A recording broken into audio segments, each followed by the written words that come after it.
The following broadcast has not been approved for any audiences, so please do watch with caution. Only because we haven't applied for any sort of confirmation. Also, please, reminder everyone, turn off all cell phones for this featured presentation, including the ones you are watching this on, as it is now time for a technically difficult-driven show live from the Darke County Fair. We'll cut to Rod Alms Jr., who has a... Yes, we have a very weak feed. We had two of them hooked up before the start. And they both good. Everything's good. Maybe wheels are not, but everybody stayed up, so we're all good to go there. But now, Rod, I'm going to get you some full video here. Yes, please do, because right now your video is crap. Yeah. Right now we can barely see anything. However, we also do have Mr. Michael Prebosi. He's here with us. Not on location, but for those watching this show, you can see that we have people on site over at the Darke County Fair in Greenville, Ohio, and there's a race preparing to go, but unfortunately they could not start it due to the low bit rate of all the horses, so they have to raise the bandwidth a bit of the starting gate before we can really get rolling here. And it looks like we're going to have that corrected right now.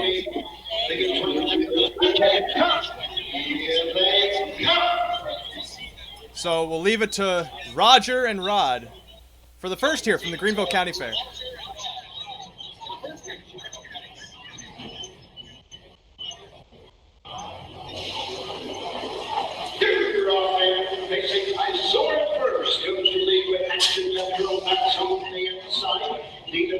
Takes the seat third. In turn racing fourth. Action Blues racing fifth. Jump the Jack.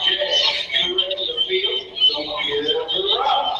And the left side for the three-quarter mark. Up on the outside. Soaring first. Second. Taking the lead on the inside. Action Metro Max racing second. As the race over first quarter in 28 and 2. In the turn racing third. As the race around the turn. Racing fourth is Passion Blue. Racing fifth, Jump Jack J. Trigger Field, don't ever give up. Suzanne's first time, coming to the halfway point. I sort of first, leads the way. Up moving to the outside. Here are fourth and Action Metro Max. Now second, sticking the head in front. Third on the outside, Dino Time. In the turn, fourth on the outside, Jump Jack J. Halfway home, 59. Action Blues racing fifth. Moving on the outside, don't ever give up. Down the backside, going to the three-quarter mark. On top of the field on the outside. Action Metro Max now high up net. Racing second, I sort of fast. 3 wide, one on the outside. That's the three-quarters in 1:29. As the race around the final turn. On top of the field, it's Action Metro Max closing on the outside with every stride. It's don't ever give up. Into the lane they come. Don't ever give up with the lead and opening up with every stride. The battle's on for second and third. Through the lane is all. Don't ever give up. Action Metro Max. Jumping Jack J.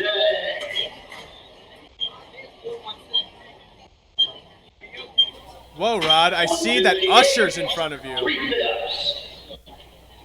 For those who did not catch it, Usher, yeah, I'm not sure if it was the Usher or a Usher. It could have potentially been the Usher. I'm Usher. There. You are not Usher. You are not even on screen, Rod.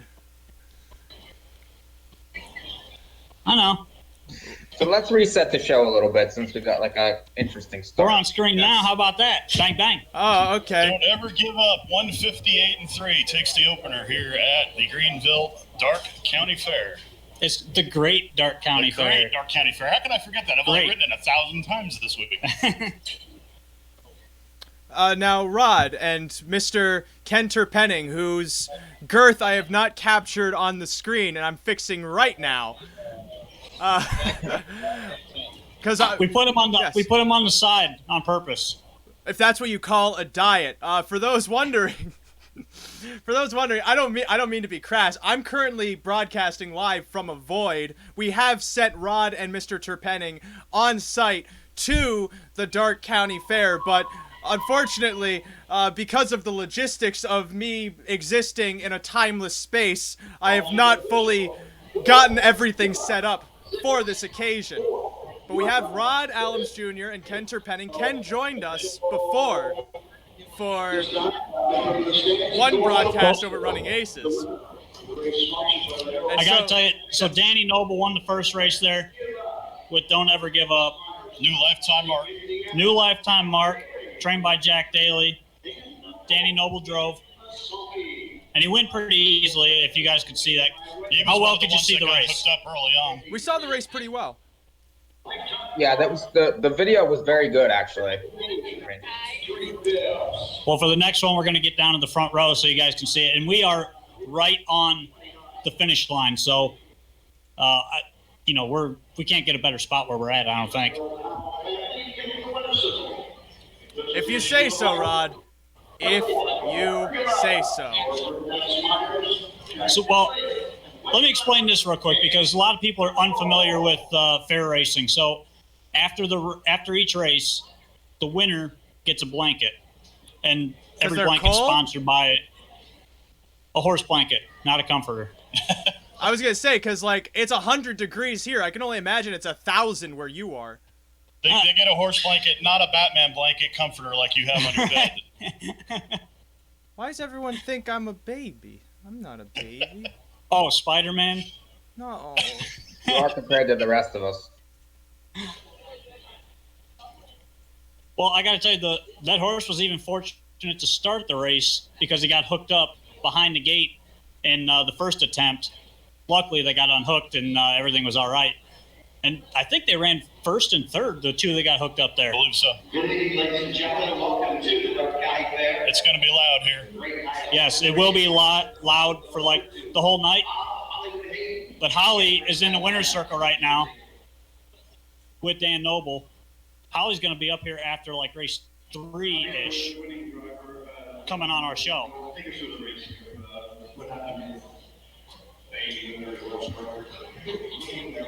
Now, Rod, I'm mistaken here, but I'm not sure if you explained anything about fair racing because you introduced the blanket aspect of it. I get that much. I've called races at a county fair before, but this is also different too because from most of the broadcasts we do, we're at places where you can bet. You can bet here, but traditionally fair racing has been more of an exhibition.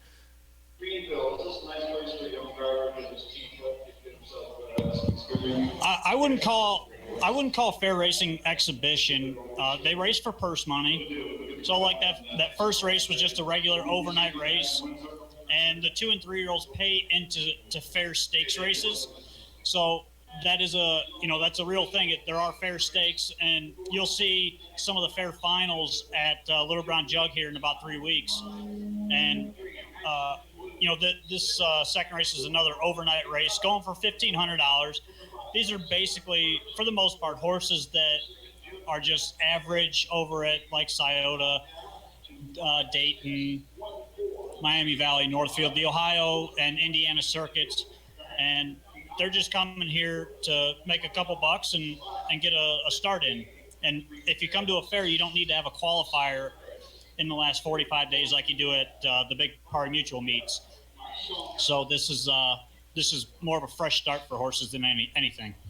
And this is one of the nicest fair tracks probably in the country. It draws the biggest crowd. They actually have the largest purse in the Gene Regal tonight, going for $50,000. It is the largest fair race that I know of, probably in if not North America, at least in our country. So definitely not just your average fair racing here tonight. And a lot of these horses, hell, we've had 2 track records, and we've equaled the track record here in the last week. So not too it shy. looks nice there too. The grandstand looks beautiful. The crowd looks large. I mean, it looks like a great place. Like I would love to be there right now. I mean, it looks like a bigger grandstand than some of the places that we go. Yeah, and this is not really one of those places where you're looking to make a ton of money betting. You're more here for the fun. The atmosphere is great. I mean, you're not going to find a better atmosphere in harness racing than the county fairs, especially in Ohio, because there's a lot of fairs and everybody seems to enjoy the fairs. And Ken actually calls it quite a few fairs. I do. Actually, I was supposed to be announcing at Lima tonight, and they canceled due to weather.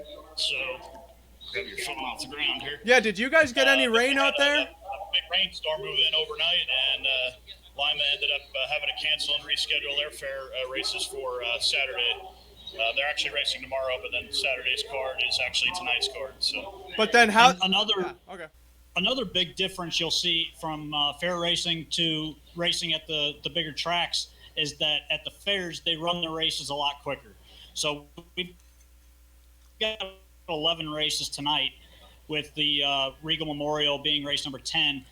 And there's also a $25,000 open trot later on in the card. We will have the helmet cam for that race as well. And these races, 11 races, going to be done in 2.5 hours. So, you know, it's a quick night. It's fun. You get to see horses you don't see every day. Some bad actors come to the fairs and try to get straightened out and things like that. So we're definitely going to be keeping an eye out for the oddities that you won't see at your local racetrack.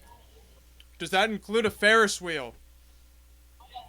There is a Ferris wheel here somewhere. It's behind us, I think. Can we broadcast a race from the Ferris wheel? I doubt it. Why not? Because I'm not paying to go up on it. How much does it cost? What, are you going to give me the money? No. What do you mean? We have a show account. It's a business expense. Yeah. Right. Yeah, our show's going to pay for a Ferris wheel ride. Right. You're acting. I can't even get them to pay for my rental car. I'm just confused by the fact that I'm right here by the Ferris wheel at the Darke County Fair. I just transported myself here. You guys are at the county fair and you refuse to get on the Ferris wheel. It's mind-boggling. It's mind-boggling to me. Well, outside of Ferris wheel fun, harness racing is the big draw here. It's a very big fair, actually. It's the largest in Ohio, I believe. Yeah, it's the largest fair in Ohio.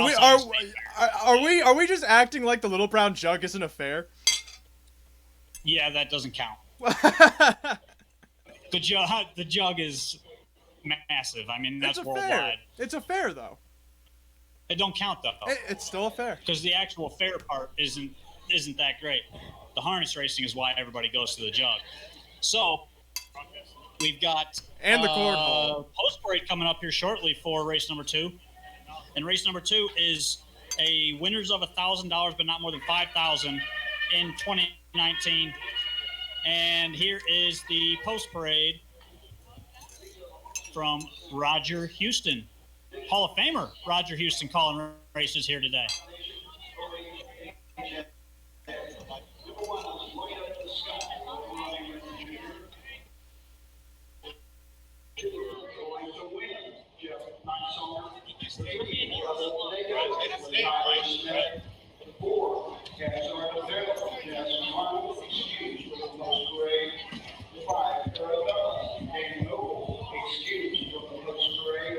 Number 6, Captain Santorini, Scott Cisco. With what's shown exactly what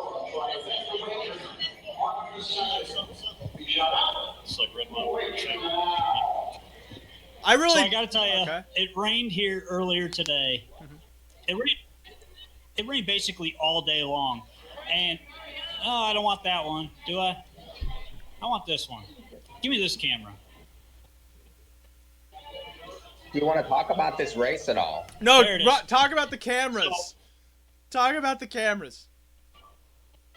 Well, listen, it rained here like all day. It stopped about 10 minutes before we went on the air. And it is now blistering hot. My shirt is gonna be like hot pink. It's going to get like its original color back. Because I've worn this at every single show. And I'm going to die of heat exhaustion because I'm wearing a black shirt. Thinking it was cloudy today, I wouldn't have to worry about the sun, and now look. Yeah. As you can see, the sun, it just glares off of me. I'm extremely pasty, so, it's going to do that until it goes down because it's directly in front of us, and it is smoking hot right now. But anyways, we've got, let's see, they're getting ready to go to the gate. Field of 6 here. We don't have, we do have odds. So right now, the 3 to 5 favorite is number 5, Arabella, shipping in from Scioto Downs. Ken, you know a little bit about this one. Arabella, we beat her last week, actually. We were third in there with my front supersonic starts to go over a slot track. The rain just came pouring down right before the race, and Arabella just responded really well over that track that night and finished third, beat 3. Sue's your daddy actually won that race, so Arabella 3 to 5 justified here coming in from those last 2 at Scioto. Captain Zamperini, that's kind of my local pick here. Lucian Bolin trains the horse for Indian Creek Farms. Scott Cisco in the bike, and that's kind of my long shot play of the day here. 9 to 1 on the board right now. Who you guys got? Oh, it's my turn? I didn't think it would ever be my turn. Oh, I gotta go. As you can see, I'm right here at the county fair. I have to go with the horse that's racing right here for the finish line. That's the 3 horse whose name I do not remember. Mike, how about you? I was on the 5, and I thought the 1 had a chance too from the inside. Yeah, I'll let you later. I don't care. That's fine. And then the 3 for third. Thank you. Well, we've got about a minute or so to post time for race number 2. Do you see any changes? I see Jasmine driving the 1, Tyler Smith on the 3, so somebody else is driving the 2. And it is a bit. Danny Noble's driving the 2. No, he's driving the 5. Yeah, I was gonna say he's on the 5. See, there's Ronnie. That's Scott. We got a scratch. It looks like 1, 2, 3, 4, 5. No, there's 6. We're just missing. there's one over there in the turn. Oh, there he is. That's the 2, and I can't tell who's driving. But no, Tyler's over there.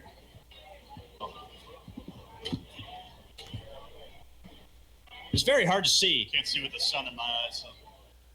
but we're gonna get you race 2 here. I'm gonna jump off. Ray and Mike, you guys handicap this race a little bit. They're going to the gate.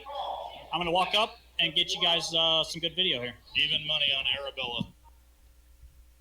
I mean, that makes sense when the horse is making that big a drop in class from the numbers of 2,000. But then again, well, I shouldn't say that because most of these other horses have been racing in against a lot cheaper, like the winners of 1 to 5,000 in the year. Mike, I know you make like 800 times that in 1 year, so Yeah, don't worry about that. But the Noble being on this horse, I think, makes a difference. And he won the first race. I think that he'll likely be aggressive with this one with the class edge. But I do think the 1 has a chance from the rail. And this horse has been racing mostly at the fairs, and but went in a very fast race last time. So if you look at the last race, won a 54-4 race, really no chance in that one. This race is going to go a lot slower than that. And I think the 1 could have a chance, especially drawing inside here. well, I believe that we have Rod. Yep, there's Rod getting the camera set up. Remember, I told you there's some bad actors that come to these fairs. Well, we got one that won't turn to go to the gate right now, so they're all trying to gather back up. But we do have an outrider here. Rod? Who's that? Huh? Who's in the grass? Like, is that the outrider? What's that? Yeah, the outrider. Okay. It's hard to see. Most fairs don't have an outrider. But this one does because it's a big fair and it's got some really good horses shipping in here. So And it has floodlights. That's why it's called the Darke County Fair, after all. that's not why. But no, it's because they race in the dark. But it's sunny outside. What's the You odds on didn't the get 1? to the dark yet. It I'm didn't gonna make get Rod dark. place bets for me while he's there. Horses to the gate. Now, please tell me Final how. odds here: 17-1 on the 1, 8-1 on the 2, 7-2 on the 3, 3-1 on the 4, 6-5 on the 5, and 5-1 on the 6. All right, so Arabella's your favorite. Explain to me, Rod, why we can broadcast from here, but not from the Ferris wheel after the second from the Darke County Fair. This is right on the finish line. That's why. But Roger Houston has the call for race number 2, field of 6, and they line up 6 across it, by the way.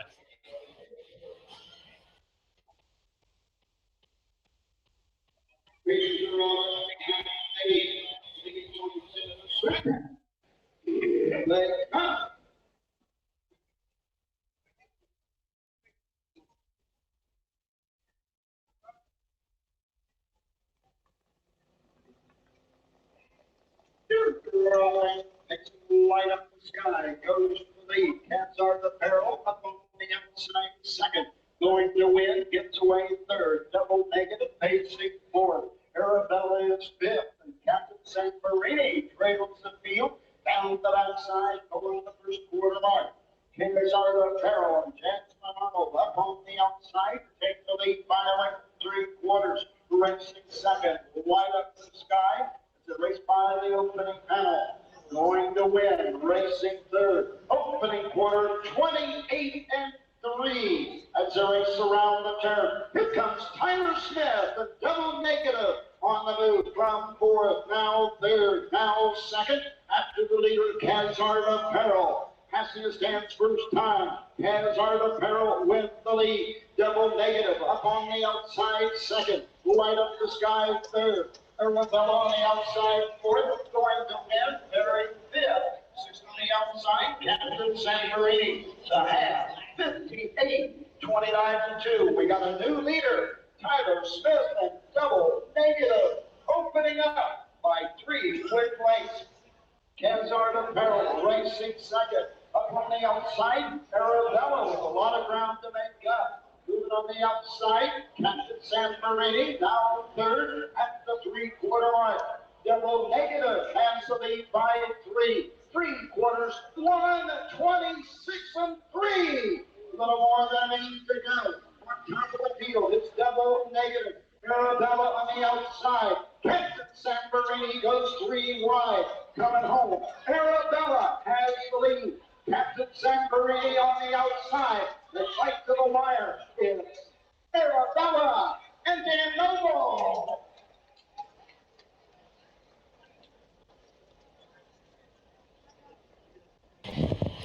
Captain Samperini almost got there.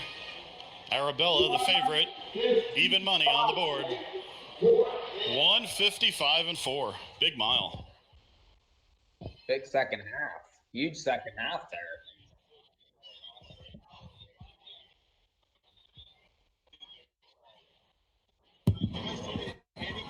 I just thought of the first 5, 6, 3. Unofficial. 5, 6, 3. Yeah, that second Well, half was that big for race, the car. what was it, 55-3? Yeah. 155-3. Remember, this is a fair track. That's a big mile.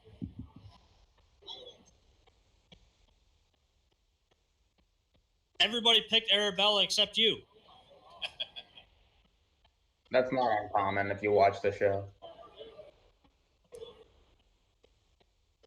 How are my standing video skills? Actually, it's solid, Rod. Solid. And what? It's very good. Hopefully, your phone makes it to the end of this broadcast. You're probably sitting about 10%. No, I charged it on the way down here. Good. We're not going there.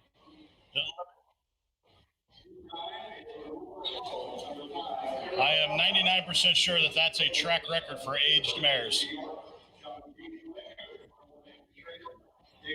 So you're saying Ray there's a says he can't chance hear that you. there's not. Check your audio, It's Ray. not a track record. I muted myself when I was doing a About 2 bit minutes, about I'll the look it Ferris up. wheel. I was just trying to say there is no line at this Ferris wheel, so there's no excuse for you not to get on it. 55, 4/5. I'm trying to find where my mouse is at. It's very hard in the sunlight with the glare.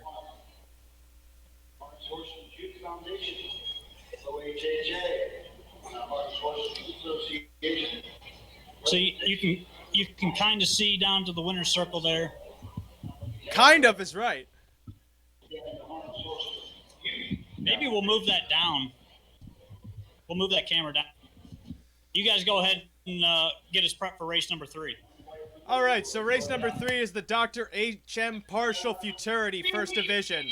Going for a total purse of $19,000. This division goes for $9,775. Oh!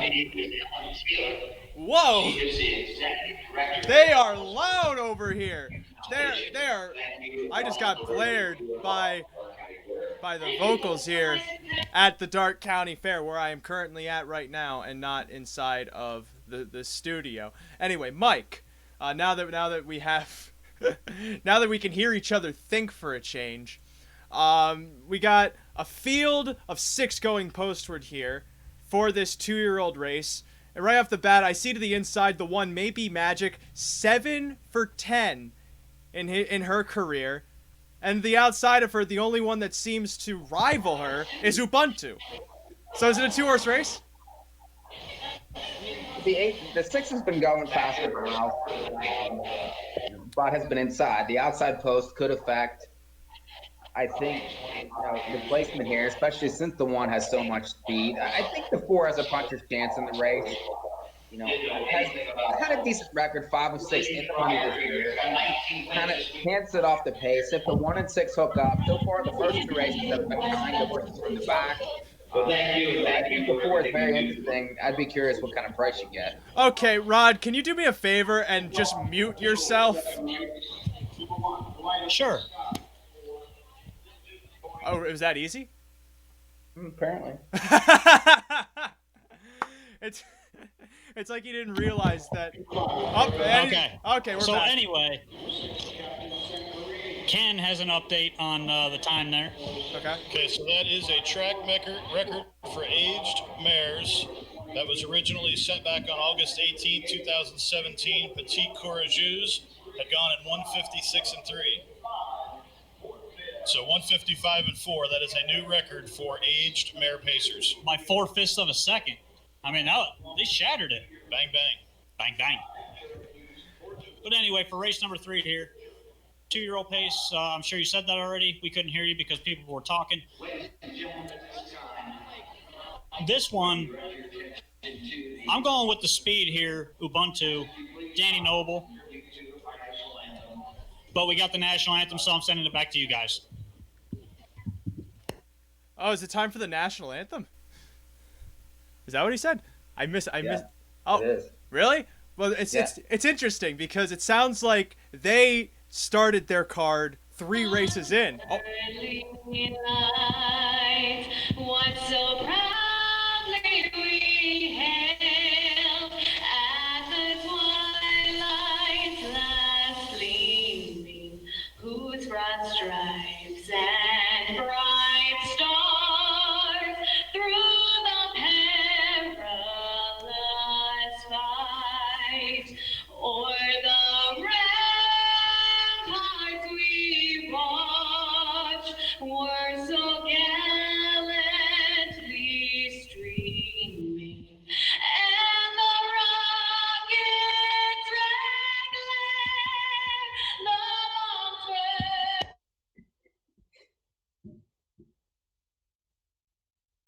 The bombs what?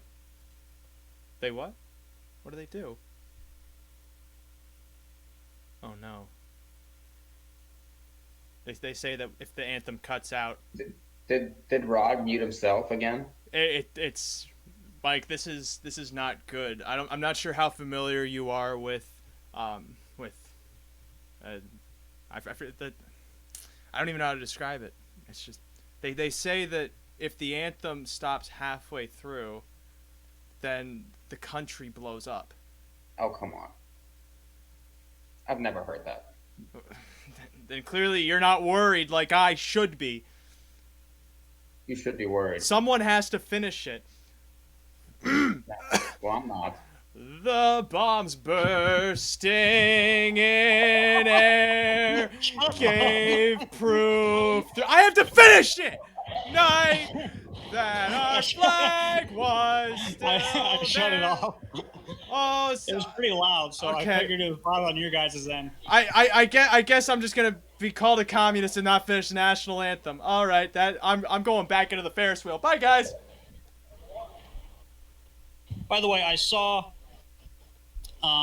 did see a horse warming up that I should note. The 5th race, number 4, Majestic Lexi, was out there on a gallop, wild as all hell, and had both of her earplugs out. Hold the phone. Both of her earplugs? Both of them. Both of So them. she's in race 5. Didn't I say race 5? Yeah. I don't know. I'm just saying. Yeah, I did. Who are you? But that one was galloping all over. So, Mike, I know yesterday you could play this on. You could bet these races on Twin Spires. Can you bet them on there today? I'm not. Let me look again. Ken said no. No, it looks like a no. Well, it's because we're here. Yeah, it's a It might no. be on there. I'm looking, but it's a no. Well, it You don't matter. can, however, bet We're Woodbine down. Mohawk Park, which starts in 67 minutes. Ah, It's yes. a long time. Defeat the whole purpose of us broadcasting this by going to do something else. Right. And you can bet Right. Hoosier Park, which starts at 27 minutes. Wait, Mike. I didn't get to talk about this race. For those who be interested in those things. What's the price on the 4, Rod? I'm curious.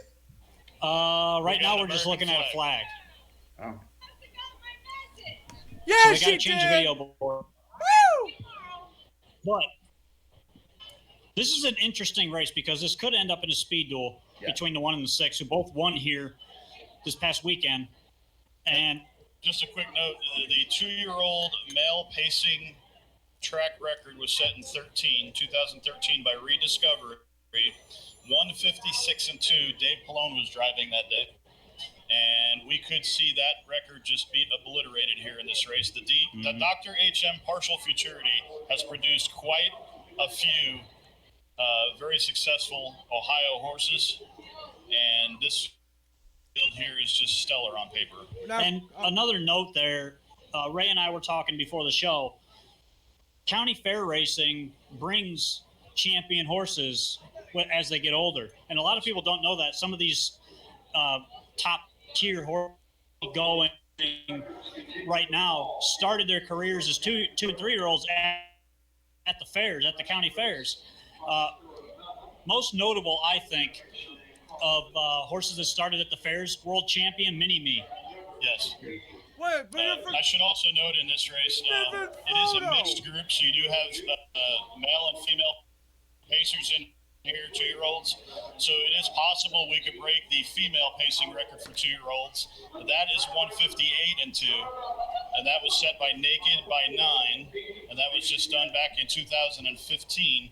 Hunter Myers was in the bike that day.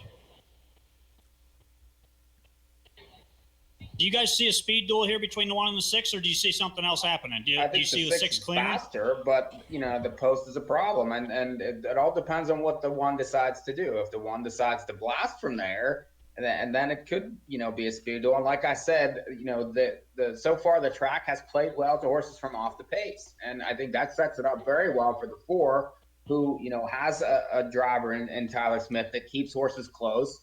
So you're going to get first run on those 2. And this horse is consistent enough that, and I'd like to know what the price is, because if you get 4 or 5 to 1, I think I would take it on the 4. What do you think about the Bowder horse here, Section Line Ronnie? Yeah, that's what I'm talking about.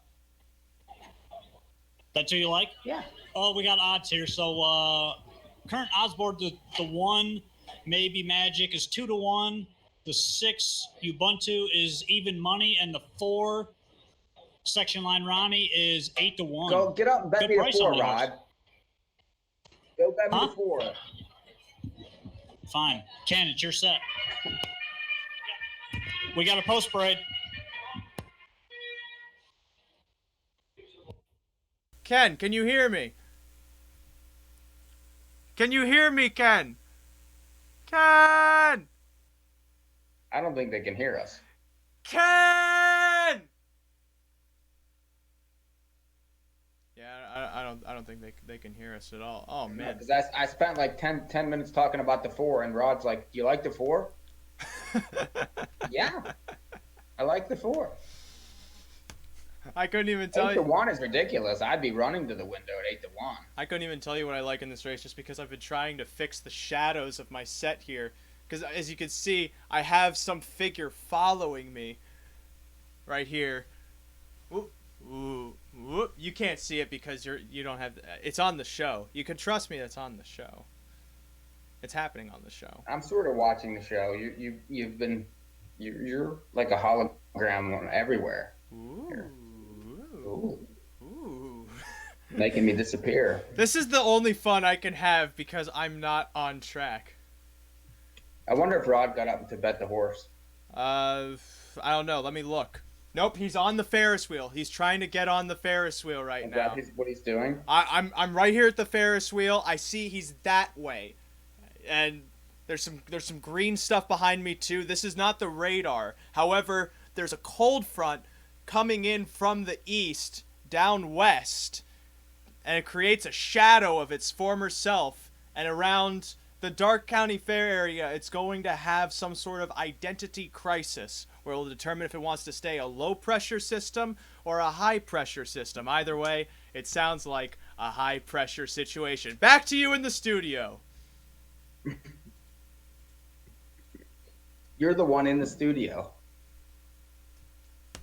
Thanks, Bob. I'm here currently over, as we can see here, I am again over the county fair where we can see we have 2 areas sequestered as PG. That's right, parental guidance advised, but not mandatory. Unlike certain racetracks north of the border, we allow kids of all ages to come to our tracks. 4, 9, 67. However old they are, they can come to our facility. Over here is the racetrack. Now, you may remember this racetrack from a bit I did earlier where I tried to predict the winning horse without even looking at the race. I'm going to try that again here, knowing the 1 and the 6 are the favorites, and I'm going to take the root of those numbers. That's a calculus term for all you buggers out there. And I'm going to try the 4 horse to go from here all the way around.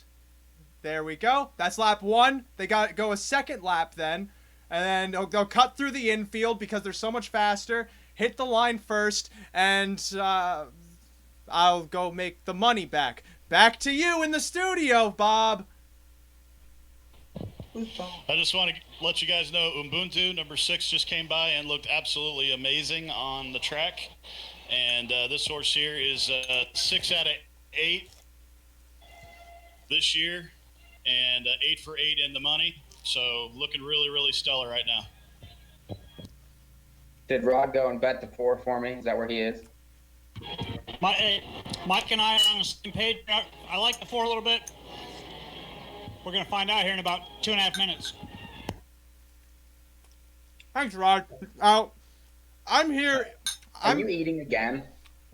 Is that a problem? Can I not eat? Well, I don't know. I mean, it's just, Yeah. Well, I just want people to know that I'm currently enjoying the county fair delicacy of a green salad. That's all.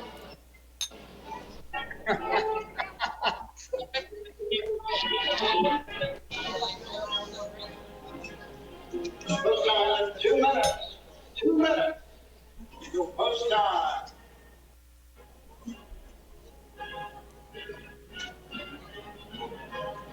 Give us an odds update. Ken, can you hear me? If you Driver both You guys think know also I'm the great, driver of the 5 Cherokee's Gorgeous is Sam Widger. Sam Widger coming in from Hoosier Park to drive the 5 here. but what I want to know is if you both think I'm great, don't say anything.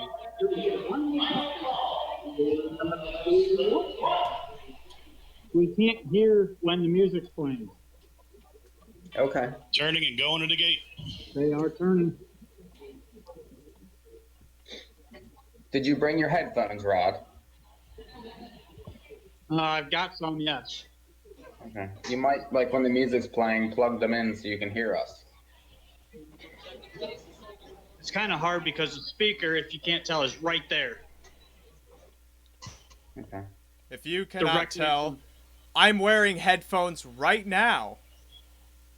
No, I can't tell because you don't have your video on. Oh, well, I guess you just have to be watching the show. To the gate. All right, it's post time here for the third from the Darke County Fair.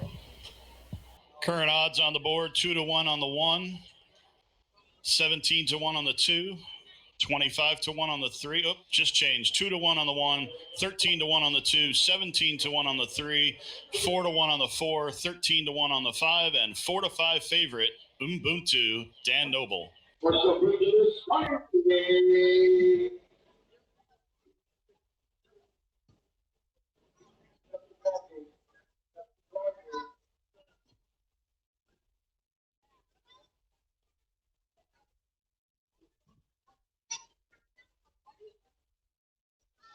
Marshall preserving 2-year-old paces in behind the gate. The gate turns into the stretch. Here they come.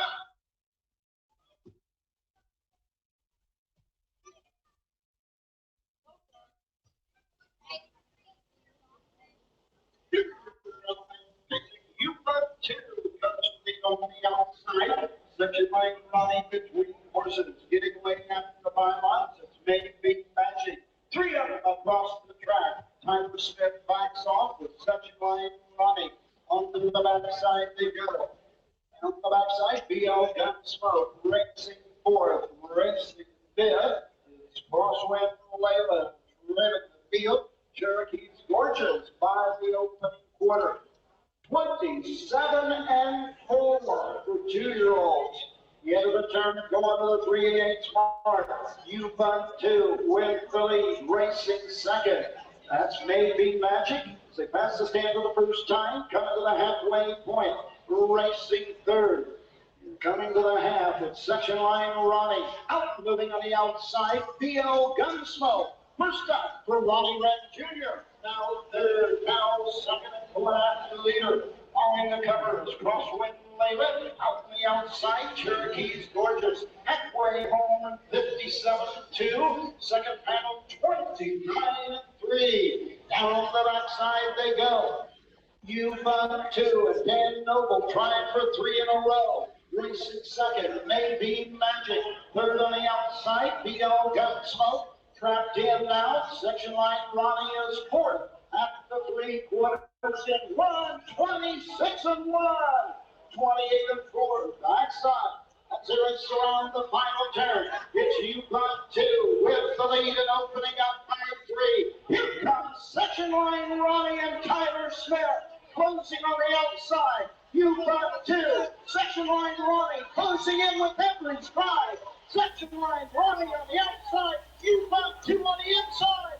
Noses are up. Where's the wire? Wow! Did you see that race? I sure did. It's a photo finish. Very tight. I want to get down from here now. Can I get? I gotta go up. Okay. So no track record here in the third, but we had a huge mile for 2-year-olds. 156 and 4. Big mile. Very tight on the line. That's very close. And all I'm thinking about They is do have photo finish here, by the way. Well, I hope so. yeah. People are betting. What I'm wondering is what would that race have looked like from the Ferris wheel? Listen, at Saratoga, that would have been a dead heat already. 4.62. Did you get the bet down on a 4 for me, Rod? I'll tell you what, the sixth raced very well there for having to be pressed 27 and 4 first quarter on the outside. I think that was a hell of a mile to be able to finish and just get snapped at the wire. Did you get us down on the 4? Did you get us down? Rod? Did you get us down Yes, on 4? $5 to win on the Nice. floor. Okay. We're off to a good start. Yep. I got us down, and I got us something to drink. Bang, bang. I had to get us something to drink because we're dying up here. It is hot. We got a lot of people watching right now. Would you like to shout some of More them hours out? of daylight to go. Who all is watching the Terry broadcast? Wilson, always. Terry How many- Wilson, Ben Davis. Well, by the way, that was here. We'll get you some winner's circle video here.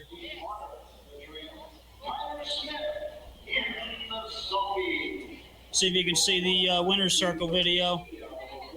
Well, this guy's big ass head's in the way, so let me fix this. Hey, speaking of big ass heads.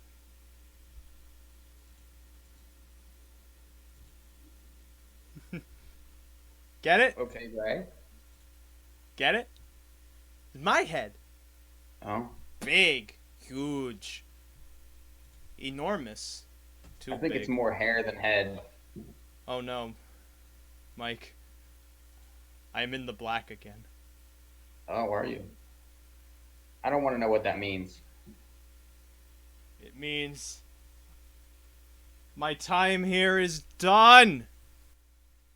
Tell my wife that I love her. Gonna have a special treat on air for you guys. We're gonna have Virgil Morgan after this race. Do a little interview with Virgil. Right. Well, Got quite a few in. I came back from the void specifically for this interview with Virgil Morgan Jr. Yeah, we got Virgil Morgan coming on after this race. We also Another track record here. That's 2 in a row. 2 races in a row, track records. we have your camera's back. We lost your camera for a second. You see, you can see Hollywood Hayden and some other dude. We're gonna mute our stuff right now, and you guys go ahead and talk. Okay. Some other dude, huh? Whatever that might mean. I was looking to see what else Virgil has in. He has one in the 6th. Tail Gunner Hall. He's had a couple in already. Mm-hmm. The next race is only 4 horses. That's That's a typical county fair thing, though. yeah. I mean, most of these races are pretty big fields, though. I mean, I was surprised that the purses are decent, the fields are solid, the racing's been good. I've enjoyed so far watching. Even though it's a little bit hard to see, it's competitive. Everybody's trying. It's good. There's nothing wrong with that. We got a price in the last race that figured. There's nothing. That's good racing as far as I'm concerned. If anyone is wondering where I am right now, I'm at Real a poultry quick, that farm. was not a track record in there. That was a little bit off the track record, but still an impressive race nonetheless. One of my favorite things. This was a long time ago.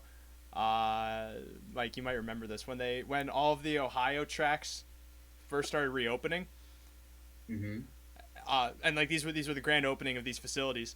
After every race, they would say it's a track record, as if. Yeah, because it's a brand new place. Yeah, I don't understand the emphasis. It's like they just went 159 track record. 159. I could run a mile on 159. No, you couldn't. You could probably run it like right now. Probably not even 7. You're right.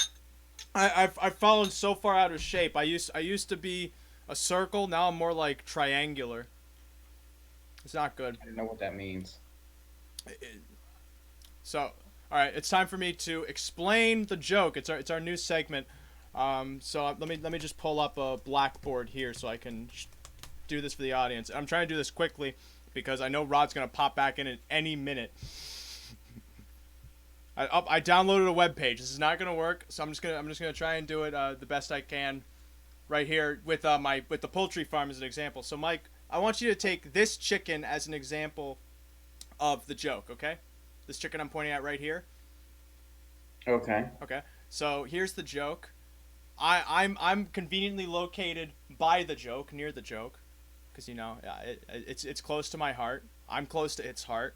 We very much have a bond, mutually.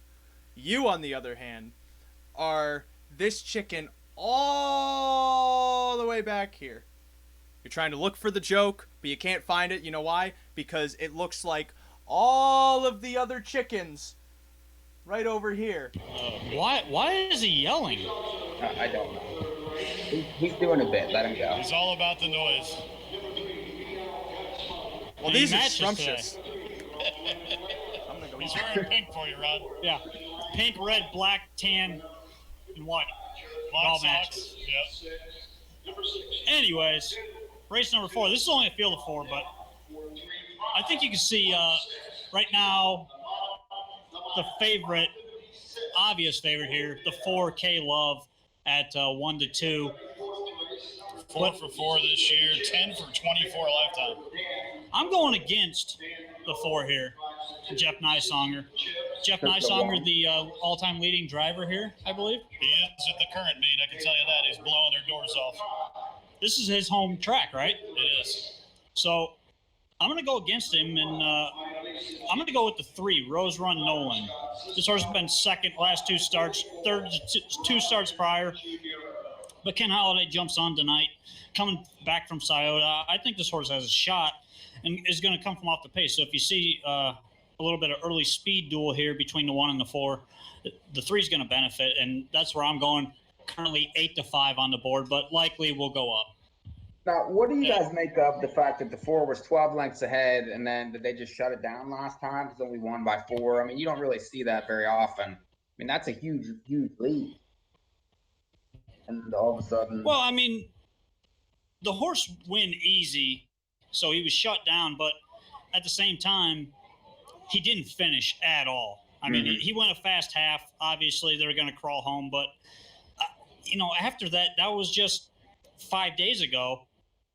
That's a tough half to come back from a fair and have a repeat performance like that. So I don't know. I'm going against him at that short price. Should get a perfect trip. The 1's got to get a perfect trip behind the 4, wouldn't you think? I would think so. I mean, Kiara she's capable. She's 9 for 19 on the year driving. This is one of Virgil's horses, and the horse has been in good form. So I could definitely see the 1 winning here. And 10-1 currently on the board. That's way too high. Way too high. 9 for 19, 16 out of 19 top 3. Yeah. Now, I'm sure a lot of those are like in the ladies series races. Yeah. Is that where she's, driving mostly, or no? We have a couple of those tonight too.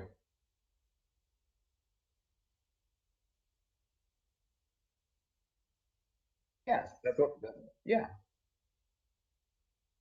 Well, no, they call it the ladies series.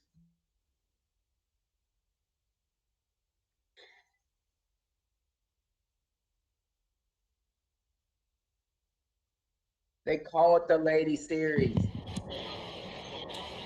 That's what they call it. This is not sexist whatsoever.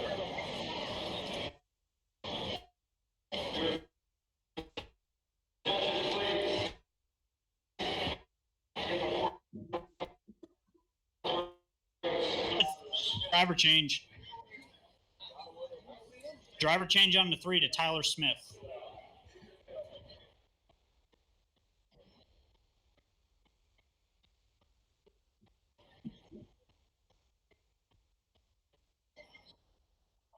Yes. Where's the donuts? No. Why? You guys want to venture a guess what the track record here is for an age trotter? And who said it? Wow. What? No. Wrong state. Fairs, yes. Not Pennsylvania. Charita, 157-4 with Matthew Reinheimer Wow. back in 2017. That won't be in danger in this race.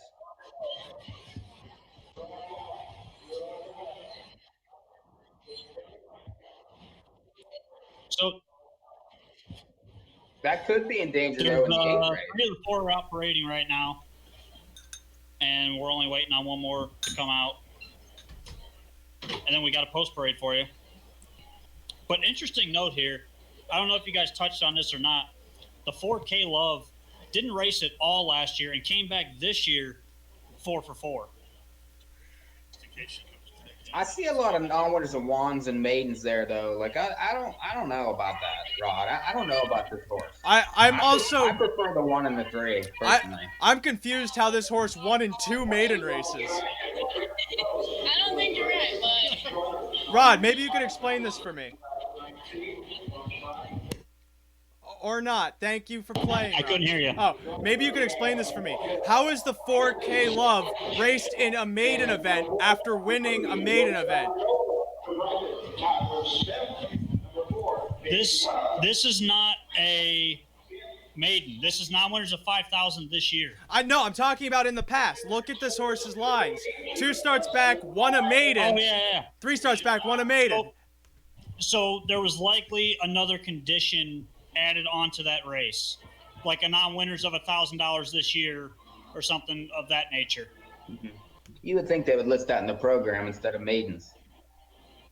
It has, like here in this race, also eligible 5 claiming. So maybe that's it. I don't know if they have her in for a tag or what. Right, but they're not going to put that in the program. They're just putting the baseline condition for what the race was. It's not like it was at Scioto or anything. Well, It was at a fair. but So, on parimutuel program they're- lines, most of the time, if there's multiple conditions, they'll put the actual condition that horse is going in for in the program. That's just for, Now the fairs they must not, but if you're in optional claiming 20,000 at the Meadows in a race that's nowhere of 7,500, whatever the last 5, they put in optional 20 claimer in the program. So just saying. I'm sure most people know that. Most people that are watching. Yeah, he's right. Well, I got to tell you, watching the post parade here, the one horse looked super on the track.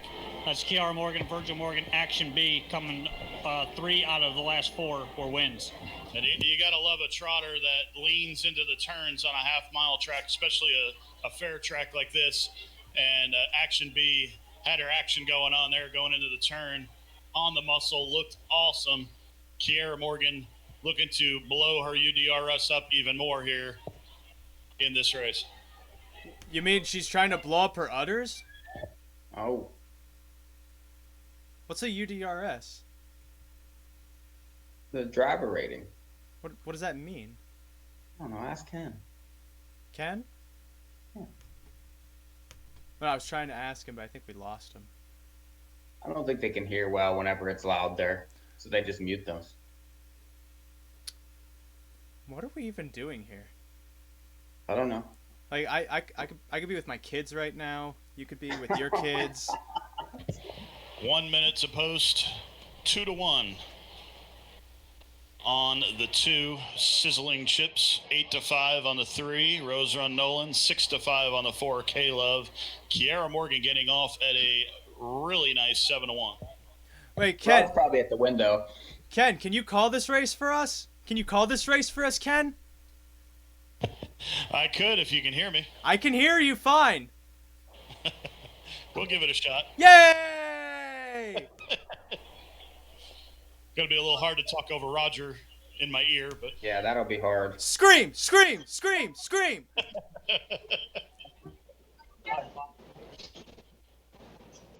Rod heading to a perch near you. Yes, I'm here. Rod is We're getting ready to go get one down the backside. Rod is getting ready to roost for mating season. It's the alums time of year. It is.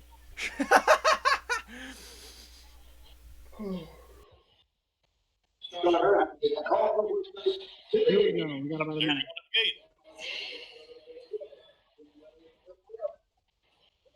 hey, Give you a quick look here. We're going to turn around, show you the crowd. Very nice crowd here today. There's Ken.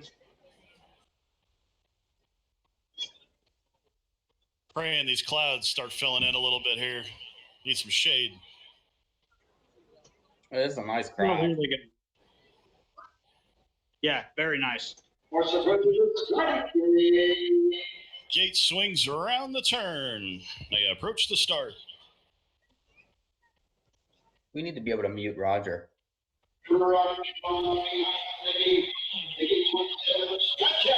I feel bad talking over Roger. I can't hear you. Field is in the lines of sight of the starter. Ready, aim, fire. Down along the inside is Action B. On the far outside is K Love trying for command. K Love and Action B will do battle here early and putting it in the hole. Action B, Kiara Morgan takes the lead. K Love is back to second. Sizzling Chips is third. Rose Run Nolan is fourth. They motor on down the backside and approach the quarter pole. Action B, Kiara Morgan shows the way by a length. K-Love is second. Back in third is Sizzling Chips, Rose Nolan.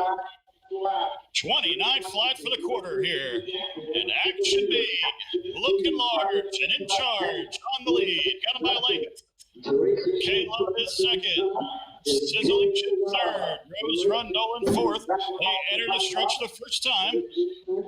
And Action B comes in front of the grandstands with a one-length advantage over Jeff Nysonger and K-Love. Action from the back here. Here comes Rose Run Nolan. Rose Run Nolan making a move. 58-2. 29-2 second quarter, and it is Action B on top by a length.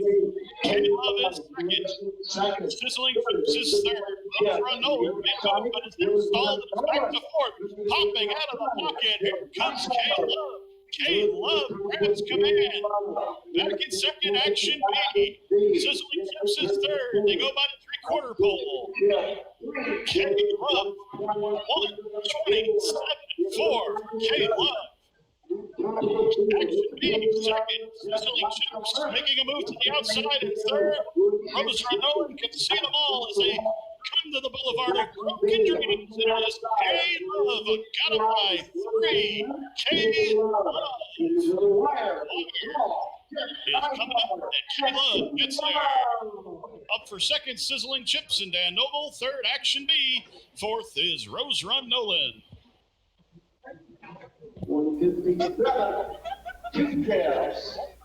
7-2. Ken, you a fan of Green Day?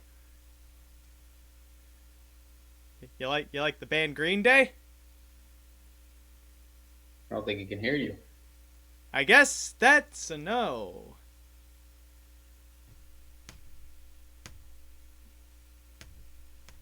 K-Love. Like G-Love and Special Sauce. You ever see G-Love? I'm stuck in this This is position. K-Love. And that is a new track record. Shocking. They're going to obliterate that later on today. I like that word, obliterate. You like that? Am I getting too deep on you here? It's cutting just deep enough. Okay. 4 down. 7 to go. 7 to go. From a Darke County fair. It's not that dark. Although I'm trying to make it dark. Trying to make it very It's darker than you. It's much darker than an impound for lost puppies. Okay. It's a shame. It's a shame what happens to those puppies. That's too dark for the Darke County Fair. We don't want to get that dark. It is a shame. We don't want to get that dark. You don't want to go there. You don't want to go there. You want to It's go. too bad we can't bet these races from home. And that, Big old donut in the winner's circle. The race sponsor. Ah, nice. Get a track Pretty record, sweet. you get a donut. Yeah. Nothing wrong with that. You should interview the donut people. Interview- Get them to sponsor the show. interview the man in the giant donut. They got the donut around Nysonger. They're putting it around Jeff Nysonger, the driver of the winner there. Why can't we see Taking a this? picture with it. Why He is can't a- we he is see a- this? Yeah, where's the camera at? You can see it. He is a police This officer. is golden content, and you're missing it. We just have YouTube. Then they're just gonna roll him onto the track. Like, come on. Also track side. Oh, they took it off. Dang it. I'm going down here. 20th win of the week. 20 wins for Nysonger this week. Wow. That's 20 more than I Winter have. 562.80. 4-2 exact at 18.80. The 421 try $54. Well, by the way, we've got a little interesting thing happening up here by the winner's circle. The ladies' pace drivers are all up in front of us. They all rode up in a sweet golf cart. And they're up there. They all have backpacks. I'm hoping they give me something. Might we know what's in these backpacks? Rod, you're always hoping somebody's going to give you something. You're going to get Something. Does a slap across the face count as giving you something? No, I want something out of that backpack. I want some of them donuts. Where are those donuts at? Emily Hay giving us a wave from the winner's circle. She should be up here. She should be up here eventually. Hey, Rod, is it possible to get all of the ladies in the ladies' pace up there? Yeah. Possibly. It is possible. I'm going down there. It's only I possible. thought you were getting Virgil. No, Ladies' pace here shortly. it's only possible if Rod leaves the set. Then all of the women will be able to come up onto it.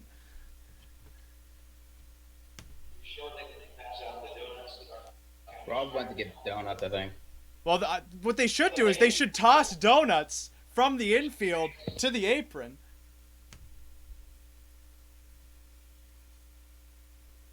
You think they should throw them? Yeah, like how at most racetracks they have the T-shirt cannons that go pa-pow, pa-pow. They should have like a donut cannon that goes kershoo, kershoo. Yeah, The donuts are making it across the track as we speak, and they do look yummy.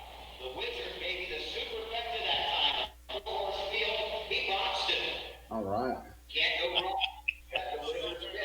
The Wizard gave out the super box in a 4-horse field.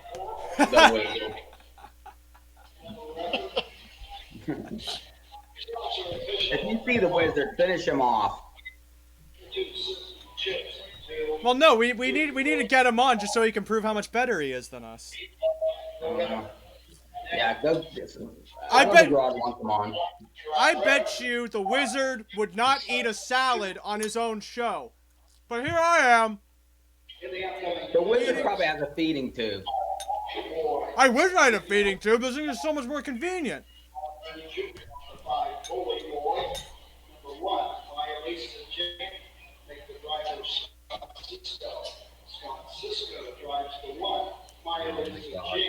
That sounds like a driver change. I heard a driver change. Ken, can you fill us in on that driver change? Thank you, Ken. What'd you say? We heard there was a driver change. Can we get filled in on the driver change while I try to pick Ken's nose? Driver change on the 5, and I didn't catch the name of the driver. And there's going to be a driver change on probably the 3. Right. Ken, Rod, did you We'll find secure out when they donuts? come up. But I do know that Emily Hay is coming on set here very shortly. If you can't tell, the helmet cam is live and well. We're ready to go. I did it. We got it going on. Ronnie Wren Jr. for mission accepted in the open trot later, and Emily's going to wear it on her driving the ladies' pace. And There you Emily is about to come on here in like 1 minute because I see her. Rod, Some duties an expert on her shirt. at measuring time and distance. He's very much a wormhole. Yes. Right. Yeah. What up? You can stand right there. Ooh. Right on camera. The camera's right in front of you. What do you want me to say? Here's the magazine. Want to pass these out for you? Sure. Yeah. We're going to flip the camera around, get us off our ugly mugs, and put Emily on there. Right in Oh, front right of you. here. Sorry. Hey. Without falling in a hole. There we go. Yay! Hi guys. How's it going? All Good, right. how are you? Good. You excited to race at ladies' pace? I am super excited. This is like jug week for me because Darke County Fairs, where I was born and raised, we used to come here all the time, except for I was down at this end of the barns. We showed cattle, sheep, chickens. So harness racing is completely new, or was. But yeah, it's very exciting. A lot of people I work with came out today. Families down there. It's just a busy, fun time. Now, you just had Light Up the Sky race a couple races ago. How'd you think that went for you? I think it went really well. I wasn't expecting a 55 mile, but wow, yeah. I wish he'd raced really good, but he's not going to get a 55 here. Well, how about Royal Delta in the 6th race? That is the ladies' pace that we mentioned earlier, and you've got the rail there. What do you think your chances? Well, she's the only mare in the race, I believe. It's pretty tough for her, but she always comes out and amazes me with like her toughness. And when I think, oh, she's in over her head, and she's like, shut up, you don't know what you're talking about. And she goes out there and does good.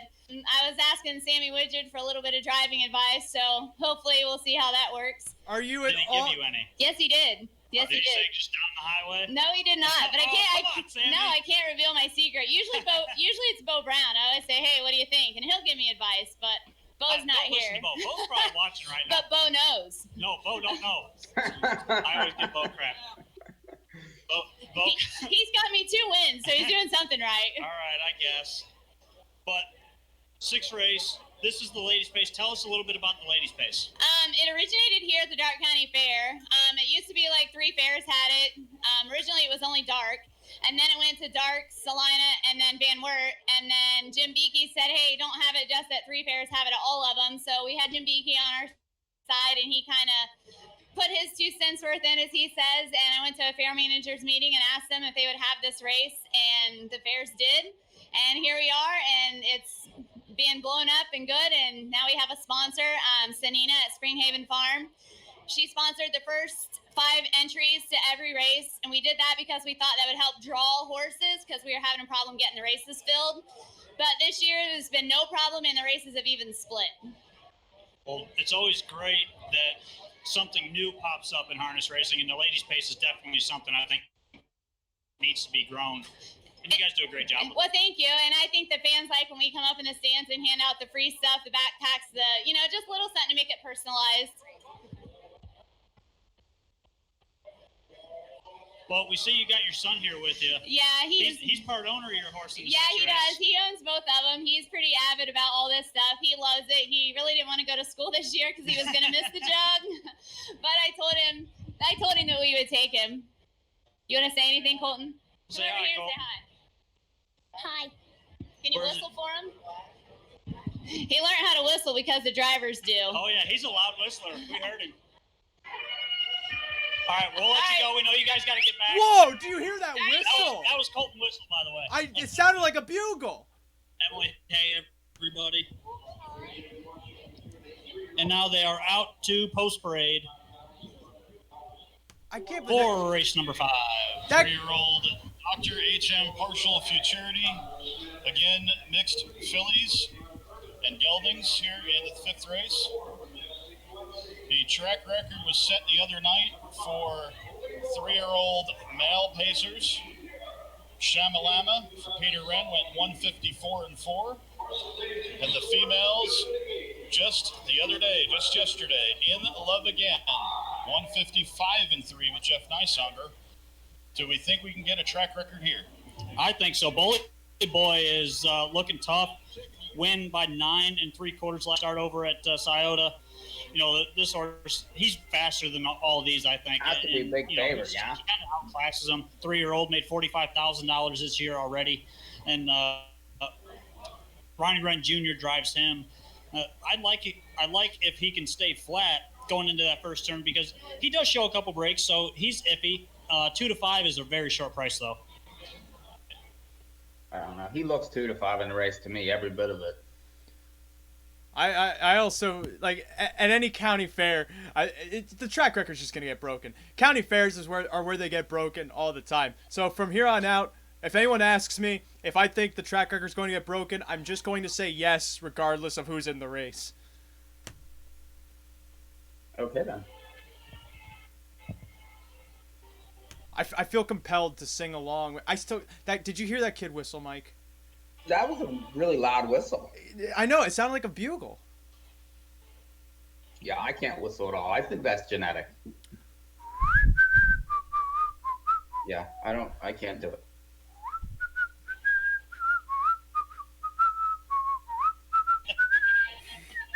we This got travels whistling. your harmonica days. I think we I have can't Rod hear setting up. anything, so you guys are gonna have to forgive me over here. Rod's handing off the helmet cam to Emily. My pick in this racing is the 2 So Romantic. Driver change from Kenny Holiday to Tyler Smith. I see a huge improvement here on So Romantic. Lots of gate speed from post 2, and you're getting 6-1 on the tote board. I don't know why, but all of the songs that are playing on the speakers out here just sound like my old Kentucky home. That's still what I've been thinking like the last 3 minutes. And how much? Do you think the 2 gets the front, Ken? And I mean, I guess it all depends on what the 5 wants to do. The 5 feels a lot faster than these horses, though, to me. Yeah, I think the 2 will get the front just because you're able to corner at this track. It's a pretty tight corner off the gate, and usually if you got an inside post position, you get that advantage. So definitely will have the front. I'm not sure for sure how long, but should definitely be up top. What's the odds on the 1 who's getting Noble, that's face tougher, that seems to maybe have a chance in the race? The 1 is 9-2 currently. I mean, he's got a shot. Danny Noble driving. For me, I'm passing on her, just because, this is really the first time she's been on a small track. I don't consider Scioto a small track. It's, they got some pretty good sized turns there. So first time on the small track, I'm a little iffy, and at 9-2, definitely. But they're getting ready to go to the gate. They're turning, and here is race number 5.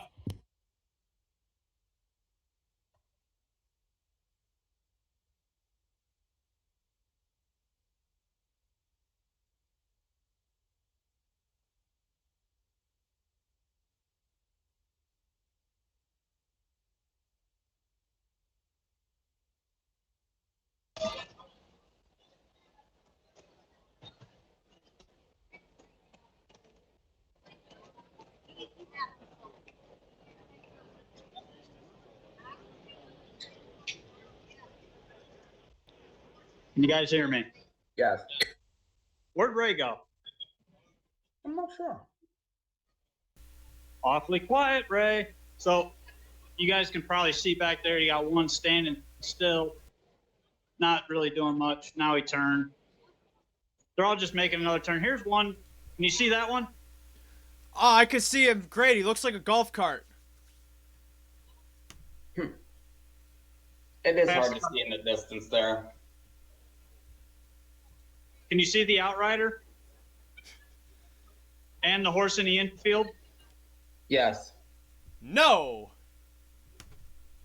There's 1 in the infield right next to the outrider. The outrider you can see very clearly. So that's the number 4 horse in the infield there. Just taking his sweet time, hanging out in the grass. But they are going to the gate. Finally.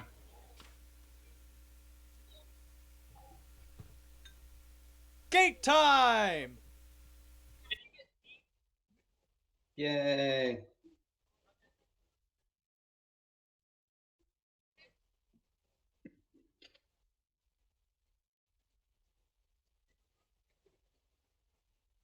We letting Roger call this one?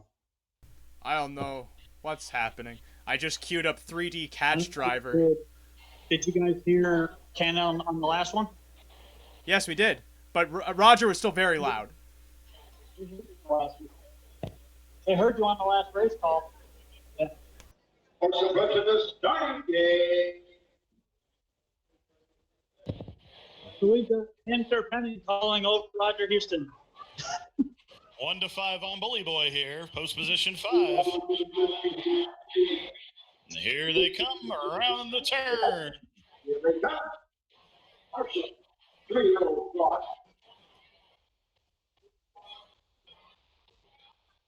Field is in the lines of sight of the starter. Ready, aim, fire. In the center of the track, Rose Run Urban tries for the lead. So Romantic gets away in second. Majestic Luxie gets away in third. Now over second, Stride, and So Romantic. So, as predicted, the early XQ so romantic is now trailing the field. We got a new leader going for the first quarter mark. Majestic Lexi takes over with Jeff Nicehager. Back to second. Rose Run Urban is second with Danny Noble. Lyle Kane is third. 29 and 3 quarter. Top four heads about 15 on the early breaker, so romantic. They come to the top of the stretch the first time. Majestic Lexi shoots away by length. Rose Run Urban is second, and here comes Bully Boy on the outside as Randy Richard flipped up and putting it. Able to on the half. 59, 29, Flag.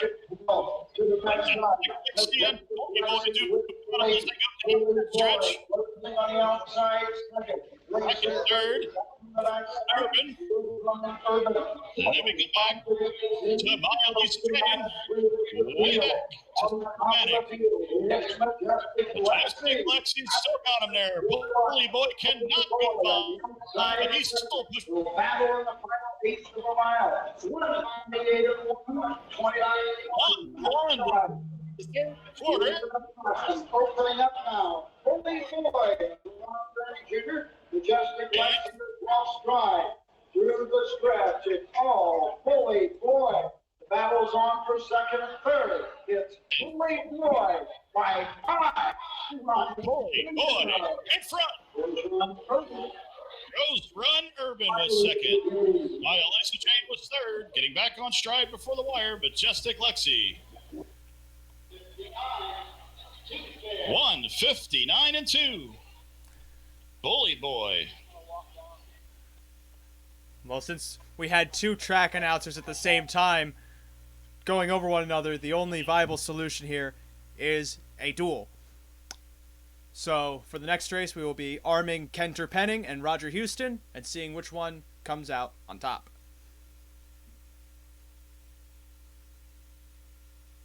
Or not. Okay.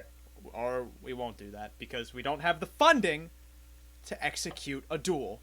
It's a duel, for crying out loud. Those are cheap. The next race is one of the better races, I think. It's a pretty full field, is it not? Yes. It's the ladies driving series. Eight horse race. Ooh, 6 on the gate, 2 a little late. Yeah. It's late. I hear. I think Rod wants to talk.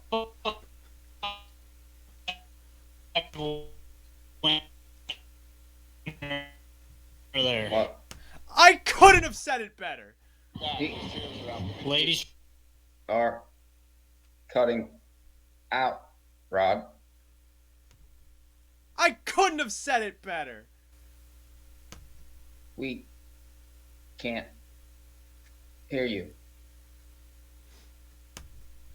The man's trying.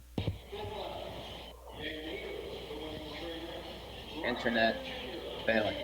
Well, we had the winner's circle cam going pretty well, and some big ass head blocked the rest of the view. So we're canceling our winner's circle view. It works. Trying to see. Did anyone else catch what they were just saying? No. Did you mute them? I can't mute them. Oh. Or else I'd mute you too. And I don't want to do that. Okay. I feel like you should also have a green screen so we could just be kind of like the Wallace and Gromit. Those aren't the people. The two Grouches from Sesame, from the Muppets, that just like watch over what's happening. Because I feel so removed from everything happening here. There's only one Grouch. No, he means the guys from the Muppets that are like hang out in the balcony and criticize everything. Yeah, that's what I'm doing here because I'm just floating in space right now. Okay. Moving on then. Yes, 5 down, 6 to go. Woo! And then there were 6. The big race is coming.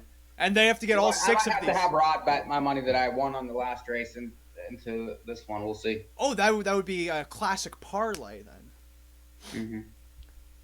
They got to fit. This is a very good race. They've got to fit the next 6 races within the hour. I'm sure they're capable of doing that. I'm doubting it. So, well, how about you dive into it a little bit, because you seem to have such a strong opinion. I have not even looked at the race yet, so please explain your thoughts while I try to gather mine. Well, I just think it's a good race because you have the full field, the 2 trailers. I mean, there's some speed in the race, but the 3, looks the speed and has won 5 in a row and 7 out of 16 this year, but, comes off a scratch, so has missed a couple weeks. I think the 2 is very interesting in the race, Blue Sky Charlie, because this horse just won at Lexington, numbers of 500 from the 8 hole, now ships here.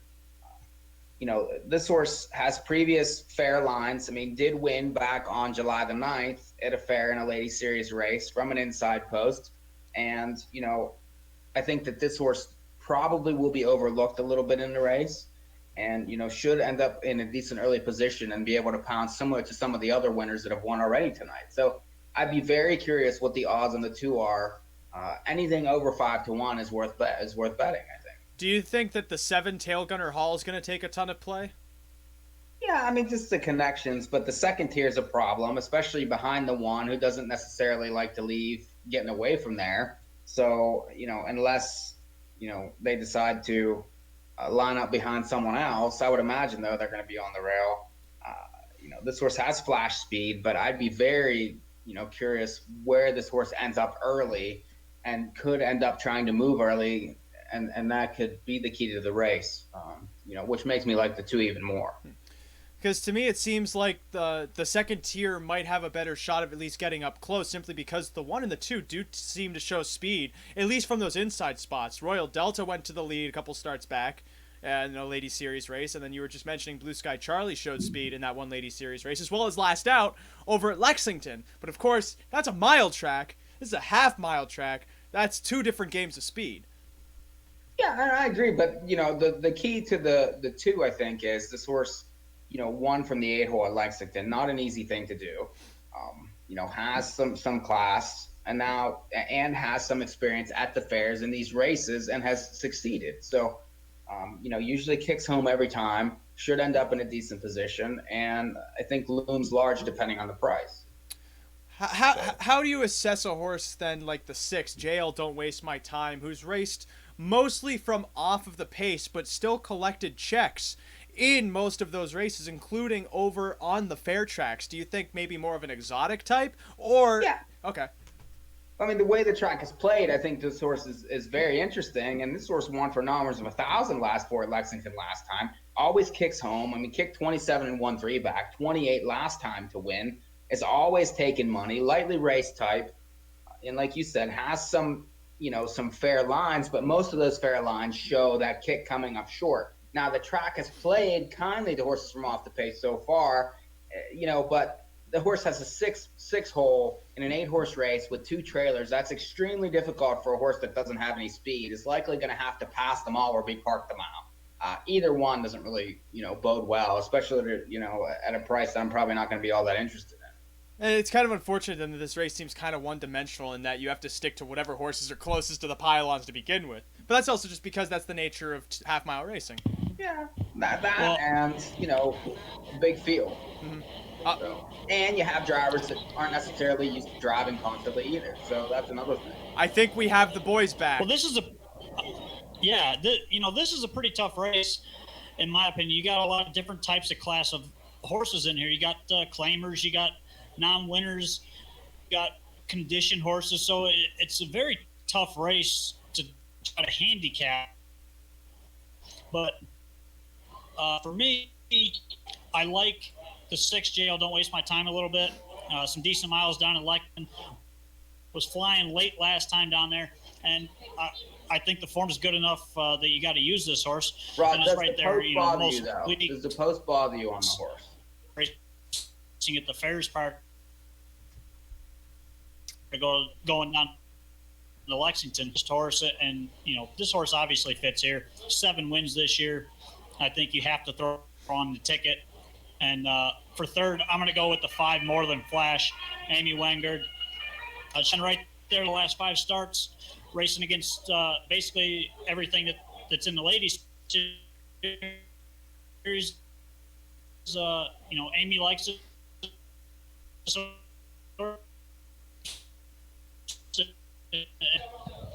I'm going to go with Mr. Cool race win streak, at least on the program. Maybe even have more than that beyond the 5th line there at the bottom.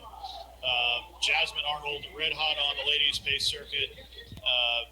JL, don't waste my time. It's a no-brainer there. I mean, coming in from Lexington, but shows some really good miles. And Alicia Binkley also been red hot on the ladies' pace circuit. I think those 2 horses, the 3 will obviously cut the mile. The 6 should get a nice trip.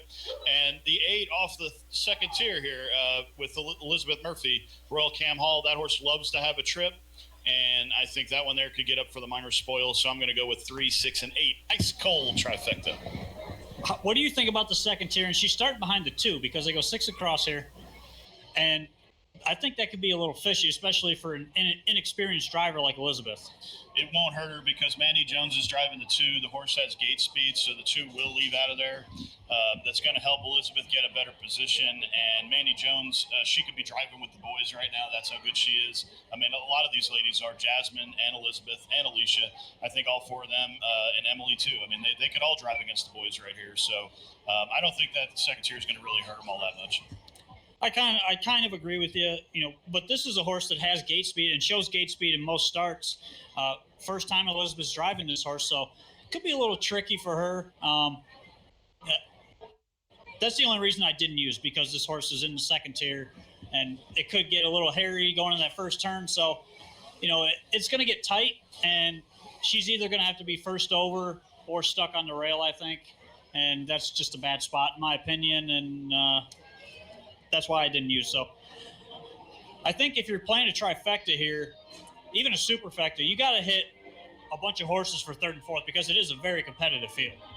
Yeah, you're going to definitely get a good price here if you are playing a superfecta. Right now, 3 to 5 on the board, Mr. Cooley.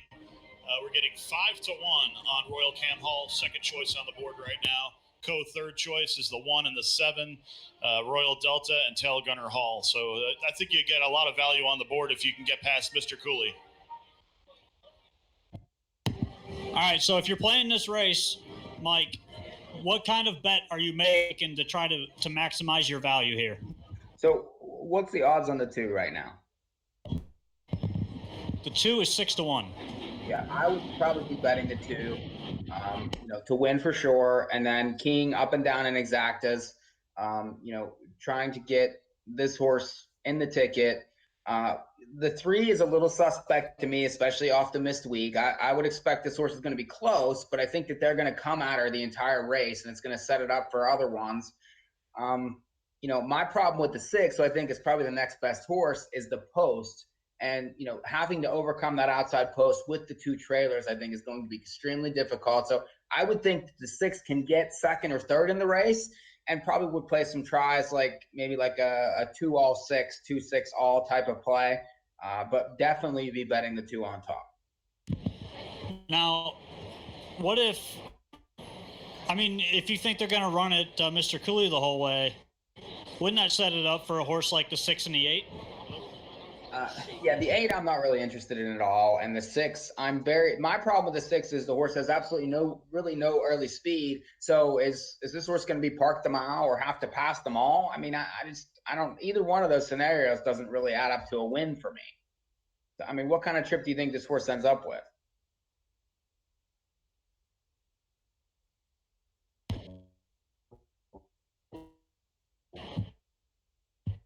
We lost him. It is a tough spot, but has our helmet cam on, the 360 helmet cam for this race. So we're wishing her luck, hoping she wins.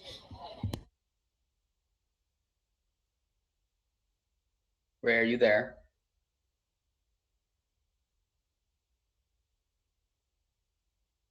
Or did you go away? Yeah. Say hi. We lost Ray.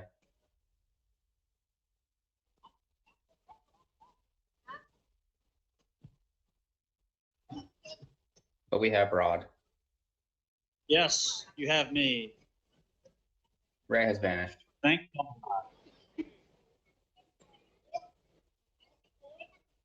So update us on the odds, Rod. The odds, can you see it? No. The 1 is 9 to 1. The 2 is 6 to 1. The 3 is 3 to 5.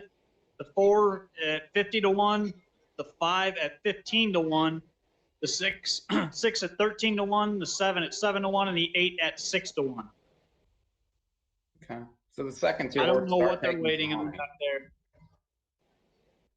About how much in the They're win pool all. there? Oh, they're waiting on mutuals because.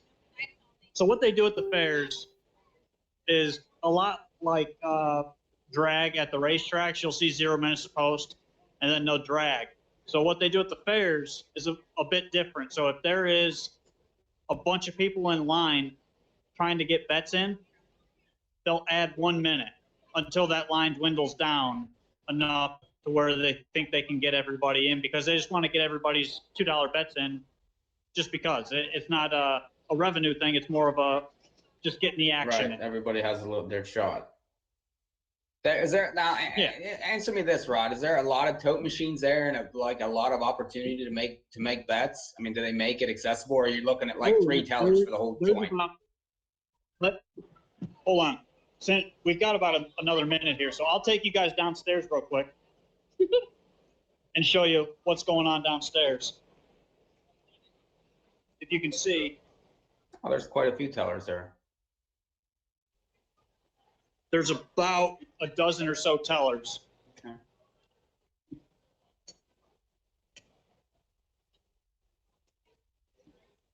So you can see. Looks like they need a few more. So they're betting just the fair, no simulcast, just the fair, right? Nope, just the fair. Okay.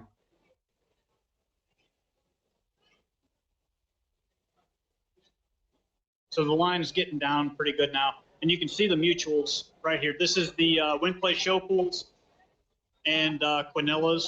So there's show pool $128. The Quinilla is just over $300. So the win pool has about $440 right now. Not bad. Yeah, so they're handling pretty well. You know, it's over $1,000 a race. Yeah. Plus they're selling food and God knows There's what some else. food, beer food, bang bang. But the race is getting ready to go. Okay. They are lining up behind the gate. Race 6, the ladies' pace. Bang bang.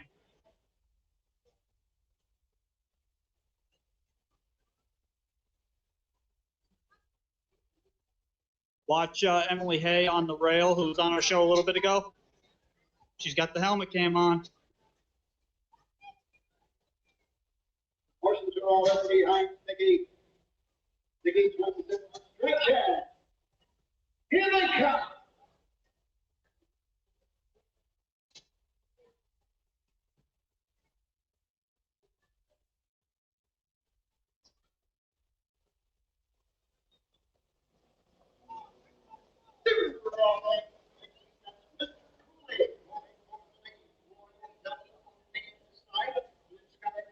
Outside third. Hall gets away fourth. Rod Cam Hall fifth. Sixth on the outside. That's better to see it my way. Up the inside, more than Flash. Through the field, down the backside, one the first quarter mark. JR, don't waste my time. It's a field moves over to the first quarter mark, led by Jasmine Arnold and Mr. Cooley by a length and a quarter. Opening paneling 29 seconds. Royal Delta is second. Blue Sky Charlie on the outside third, going the long mile. Hale Gunner Hall racing fourth on the inside, still on the outside. You better see it my way. Coming to the halfway point. It's Mr. Cooley and Jasmine Arnold with the lead. Blue Sky Charlie, 12 miles, second. Royal Delta, third. 3 wide. Here comes Elizabeth Murphy and Royal Cam Hall. Now third. Closing on the outside. Haley Gunner Hall racing fifth. Halfway home at 58 and 3. To the left side, Moreland Flash up the inside. JL, don't waste my time. And trimming the field. Down the backside, 50 at my lane. On top of the field, Mr. Cooley opens up by 3 with race at the 3/4 in 1:27 and 4. A little more than an eighth of a mile to go. Here comes Sierra Morgan with Cale Gunner Hall closing on the outside. Mr. Cooley on the inside. Cale Gunner Hall closing with every side on the outside. To the stretch, Mr. Cooley against Arnold. Prevail!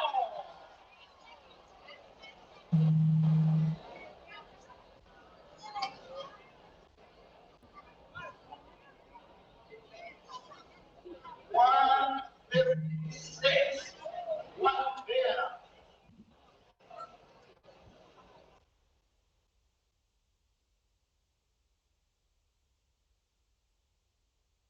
Okay. So the 3 won the race. I think the 7 was second, tight second. I'm not sure who, Roger really didn't call who was up for third there. So we'll wait on that. I'm sure Rod will let us know. So can you guys hear us? We're back here. Ray has vanished. I don't know where he is. Hello, He's test. gone. Does it work? Hello? This microphone's not working. The hell? I guess I'll eat it. Just eat the microphones. So what did they finish, boys?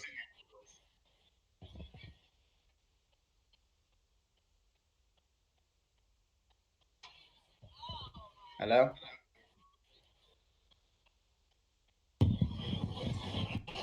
Yeah, we're here.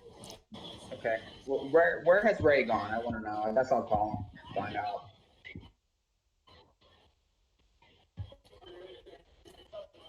The show is I don't running. know. I don't know what Ray's doing. Yeah, he pulled a rod and just walked away. Yeah, I don't know where he went. Okay. The show does not run itself, but apparently Ray thinks it does. Yeah, apparently so. Okay. Well, we had 3-7, and who was third?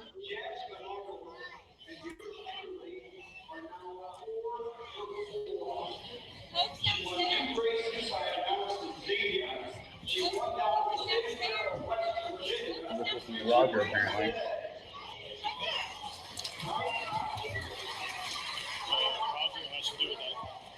It's just me right now. We're just showing me on the screen. So Jasmine Arnold and Mr. Cooley win race 6, trained by Adam Short. Her grandpa Mike is in the winner's circle with her, and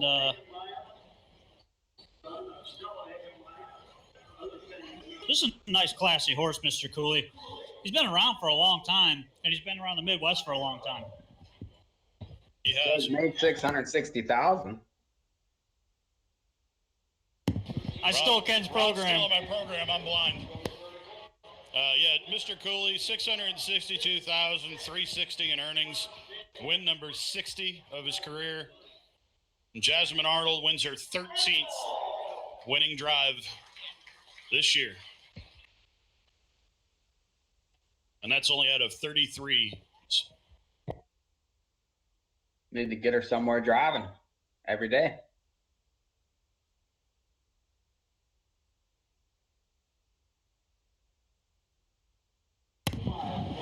Well, I've known Jasmine for a long time. She's originally back from Illinois, Kentucky. And, you know, I've known her a long time, and it's nice to see her come out here and win some races driving. She's been training with her dad for a long time, so, I mean, she's got it in her. You have to forgive Rod. He's got corn dog in his throat. Wouldn't be the first time.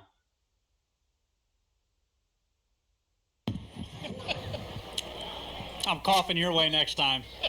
Hello. Can you guys hear Oh, me? Ray's back. Thank Oh, God. look who's back. Just Mr. Ray. disappear without telling anybody. No, it's not my fault. I was busy climbing Mount Kilimanjaro. It's a I'm gonna lot. tell you something. The ultimate millennial saying is, "It's not my fault." It's like I think that's the first words you all learned at birth. I was just climbing Mount Kilimanjaro, and boy, are my arms tired. Back to you guys. Thanks. So the mountain is very steep. It's very tall. I of course traversed it all by myself without any help of. I don't even know why I was doing this during the show. I just got bored. You didn't enjoy the lady's pace. I missed it because like I said, we don't really get much reception on the mountain. I had to come down from the mountain specifically to come back onto the show. The Wi-Fi signal up there, it could be better, but I mean, what do you expect when they use AT&T? I don't know. We're used to the bad Wi-Fi anyway. Yeah. Nothing different. So the favorite one that race, the 3-horse? Yep. 3-7. I couldn't get them to tell me who was third. Why were they hiding it from you? I don't know. They don't listen to me. They're eating corn dogs. Rod's got one in his throat. Apparently. Oh, that was a violent sneeze. That was. Are you good now that you got a break? You good? I am wonderful. I sneezed. I coughed. I did all of the excursions from my body. I feel very much cleansed. Oh, good. And it's perfect to feel cleansed now because we're coming up on some of the major races on the card. Yes, we're getting closer. Ever so closer. The 7th race. Oh, it's not the big one yet. It's almost the big one. They have two pretty good ones coming up. It's a $2,000 big one. Yes. That's a lot of dollars. Well, it is for you. Why would you tell everyone watching that? Well, because you're normally broke. Why would you inform everyone that I'm in desperate need of money? I don't know. I think the show's in need of money. But then how could I afford to climb? Wasn't like TaylorMade supposed to give us something? How can I afford to climb this mountain if I have no money? I don't know. All right, so we were waiting for this loud ass guy to get out of the winner's circle, screaming into the microphone. So Weren't he we got out supposed of to there. have Now other we can actually hear interviews, Rod? something. Like, where are It's these the people that we're winter, supposed Rod. to have?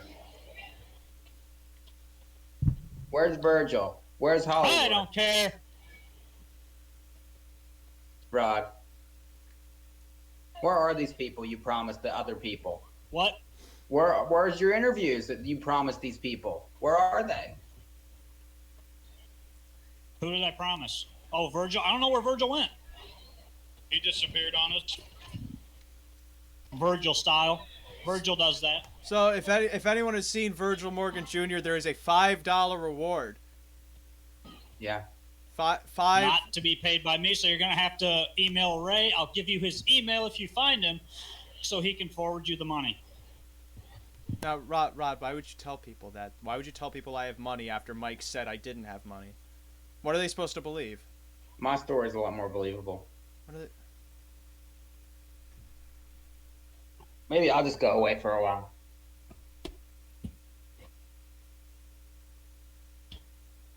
What are you betting in this race?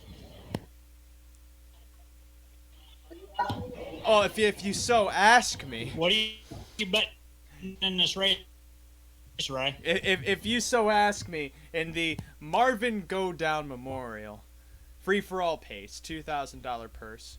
First things first, let's look through it. We have a 5-horse field going postward. Okay, that's what we know right off the bat. Ray, Looking down the lines, a horse that pops out to me. It's the 5, Town Temptress, who 2 starts ago won handily as the odds-on favorite against an hours of 6,500, moved up to an hours of 10,000. Didn't really get I was either outclassed, didn't really get the best of trips over at Scioto, but the horse won going first over 2 starts back. That's noteworthy enough. Inside of her, I should say, we have other venerable contenders, I guess. Northwestern Dreams, not really so. That horse appears outclassed in this race. True Value has raced well on the fair circuit as of late. Finished 3rd last week here, or 5 days ago, I should say, at the Greenville Fair. And then 2 starts back, won in a free-for-all race, powering first over with Tony Morgan driving. I believe that might have been the race named after Tony's dad. I can't remember exactly, but I know Tony Morgan came out to Ohio to drive in a race that memorialized, I think, his father. I think. So, interesting value right now in this race. So the 2 is scratched, Tiber Tyke. He is scratched in this race, so it's down to a field of 4. For me, I'm going with the 3, Rock is Sweet. Currently 7-2 on the board. Interesting betting in this race. The 4 True Value is 6-5, and the 5 Town Temptress is 4-5, and then the 1 Northwestern Dreams is 14-1. So, I like the value on the 3 here, Rock is Sweet. Last start comes off a scratch, just kind of went around. Was in a pretty tough race. Race went 49-3 over at Scioto. That was the first time back on the small track in about a month.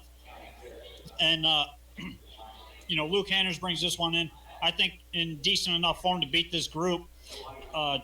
She's racing against preferred types and non-winners of 10,000s and things like that. So for me, I'm going to lean with the value here. 7-2 right now is a great price. Yeah, I agree. Rock is Sweet, definitely the horse to beat. Town Temptress was racing in the Open for multiple starts at Scioto Downs, June and July, part of August. Probably not that caliber of a mare, but, against this group, I believe it's either a 3-5 or a 5-3 here. I don't see anything else.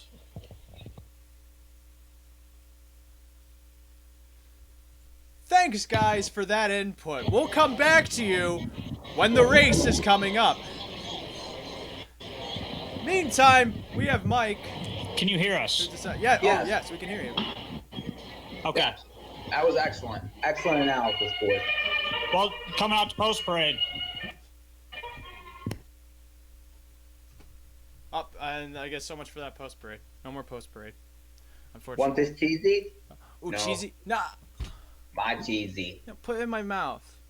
Want this cheesy? No. My cheesy. My cheesy. You win. Wrong set. Who we got? I'm here. The Hall of Famer, Hollywood Hayden. Nice. Oh boy. Hold on, I'll get my glasses. Wait. Someone asked How you doing? Someone asked Holly why he left the house. I'm on. Hold on. We just handicapped the Regals. That's why I got to turn back here.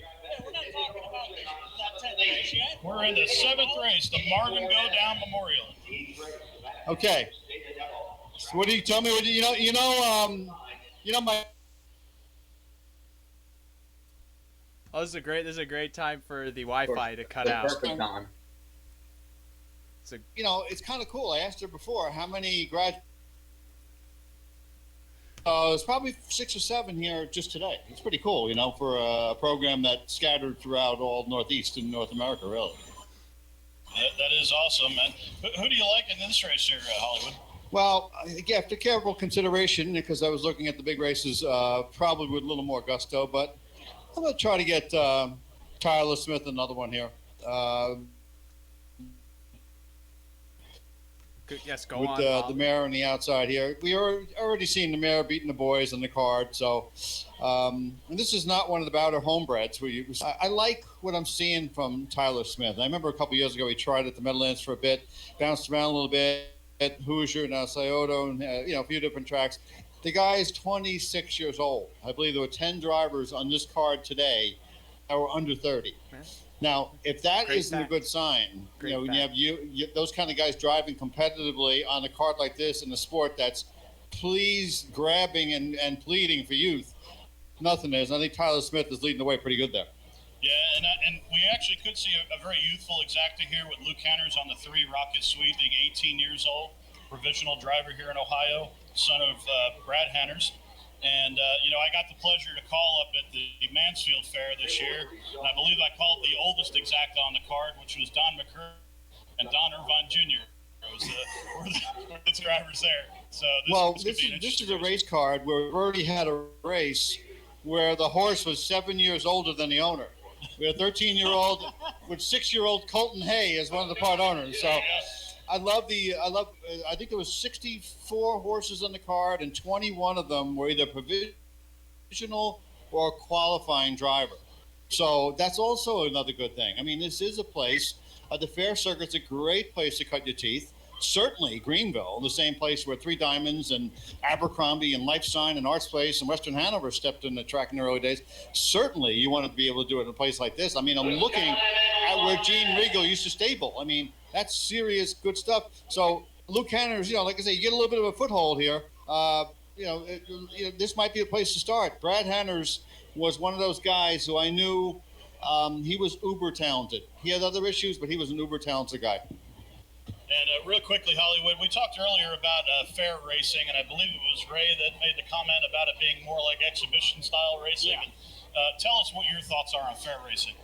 Well, exhibition, that's partially true. There is some truth to that naturally, but it's kind of the Excelsior a little bit part that New York has for that little bit of a lower level. It's kind of a roving Monticello freehold, if you will, in certain respects for some of those type of horses. I was just talking to the race secretary here. He was telling me a little bit about some of the horses that aren't good enough for the Canadian Trotting Derby. They were trying to get a race together for some of those horses. So it's not just a certain level horses. It can be underneath the top level horses too. So it's a good place. It's a nice, it's a fast track, nice day, good crowd. This is the kind of racing that we used to have a lot more often with the attendance. And we'll see. Hey, I'll give you a stat. You guys might like this one. In 1964, Yonkers outdrew the Yankees by 14,000 a night. Isn't that amazing? How's that? Wow. That's amazing. How's that? That's one of my favorite stats of all time. So anyway, but like I said, we're getting ready for the 7th race. The features are coming up for the 8th and 10th. And you know what? They really are good races. Make a case for 3 or 4 really good horses. And the way the track is, the conformation of the track, you have to have the 6. You can't go past 6 without the second tier. So it kind of make that 6 kind of jam-packed, even a little more competitive than maybe 6 might ordinarily be. Here's a quick stat for you. I was at Roosevelt Raceway back in the day when Rambling Willie raced his final race at Roosevelt, and they outhandled the Mets that night too.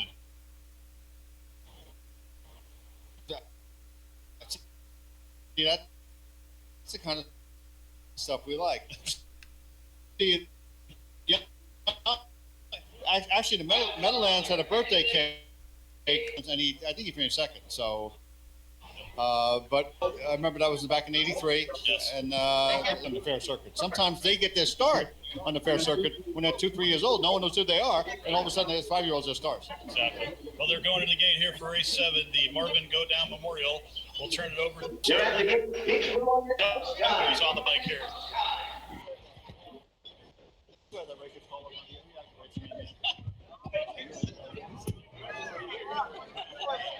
Hey, I hear people mentioning me. You know what, Frank Catolo, I can live with him, but Ray, I don't know.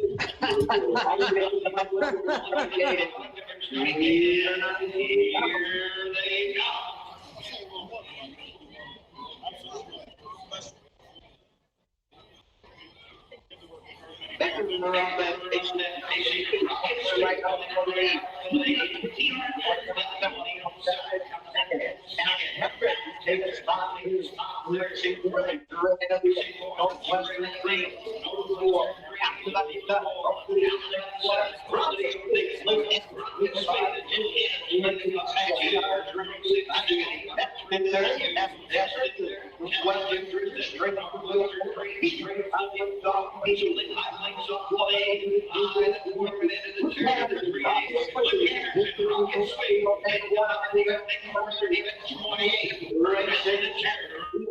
Racing second, the Racing third, Northwestern right straight from the wheel.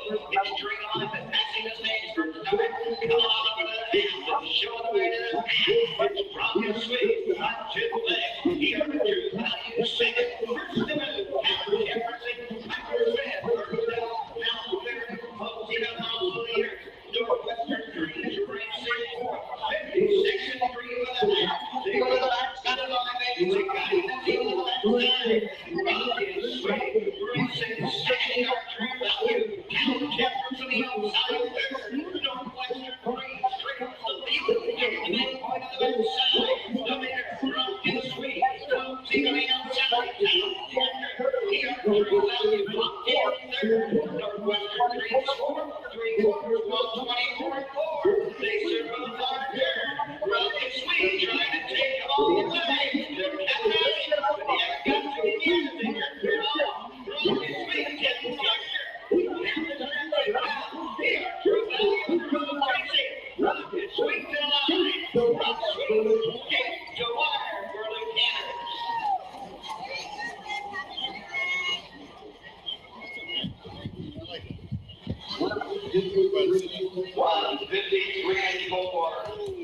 153 and 4 for Rock is Sweet with Luke Anners smoking. All you. I tell you what, when I see 18-year-old drivers, I'm looking at his record for the year, and you know what? That doesn't actually mean a lot to me. The 206, 8, 23, and 13. It's all about opportunity. I mean, unless you're driving for your own barn and your father's like a 25% winning trainer or something like that. This is about just getting a chance. And 18 years old, I remember when Pierce started out. I was actually at Freehold when Pierce won his first race. And for scattered throughout 8 or 10 years, maybe 11 years, Pierce was here in Canterbury, Macau, you name it. He was not a driver of any note at all. And then all of a sudden, when he was about 29, 30, all of a sudden he came into his own and matured. He didn't win his first Breeders' Crown until he was 35 years old, Hamiltonian 37. So sometimes 18, this is all just getting your feet wet right now. Yeah, and that was a track record performance by Rocket Sweet for an aged pacing mare. And how about the way the 5 is hanging in there too? Because first over, not a spot you want to be in the race like this. Temptress there just got edged out by the pocket center for second. Good race. I like that at the county fairs that you can have the short fields, but sometimes short fields automatically at a race track, a prime mutual nighttime regular circuit, it's kind of like a yawn, kind of like, oh, well, line up, whatever else. We're not getting that here. Right. So they're going back to the winner's show.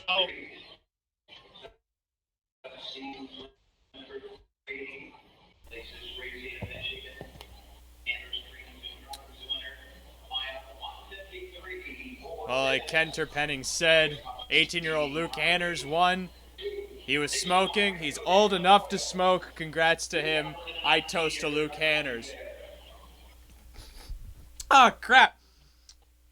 $45 after, too. Wow. That's pretty nice, too. That was an awesome exacta, 3-4. ER True Value got the trip in that race. $8 on that horse. I told you that was good value. 7-2 goes up 3-1. Bang bang. For sure. Trifecta 15-20. That's even a bargain, believe it or not. 4-horse field.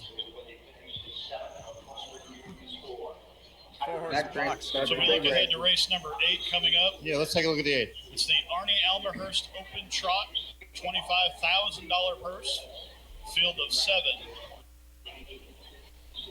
Mission acceptance shipping in from Tioga Downs at the Crawford. Previous year over at your neck of the woods there in the Meadowlands, the Vicens. Yeah, and the scratch. I think the only scratch in the card, I believe, is number 5, Mr. Protab. He's out. 6-horse field, 25,000, named for one of the best trotters, certainly in the early part of Gene Wiegel's career. Arnie Almhurst, who won the Futurity, Kentucky Futurity in '73, the year after he won the International Stallion. So he took a little partiality to Kentucky. He was a little bit of a difficult horse, though. He was a big, kind of powerful, but not always reliable, staying on the trot type of horse. Lots of ability. But Arnie Almhurst, good test for a trainer. And Gene Regal was up to it. Gene was mostly known for Pacers, but Arnie was one of his good early on trotters. And that's why we end day. But remember now, everybody is going a second and a half, 2 seconds faster on Hambo Day.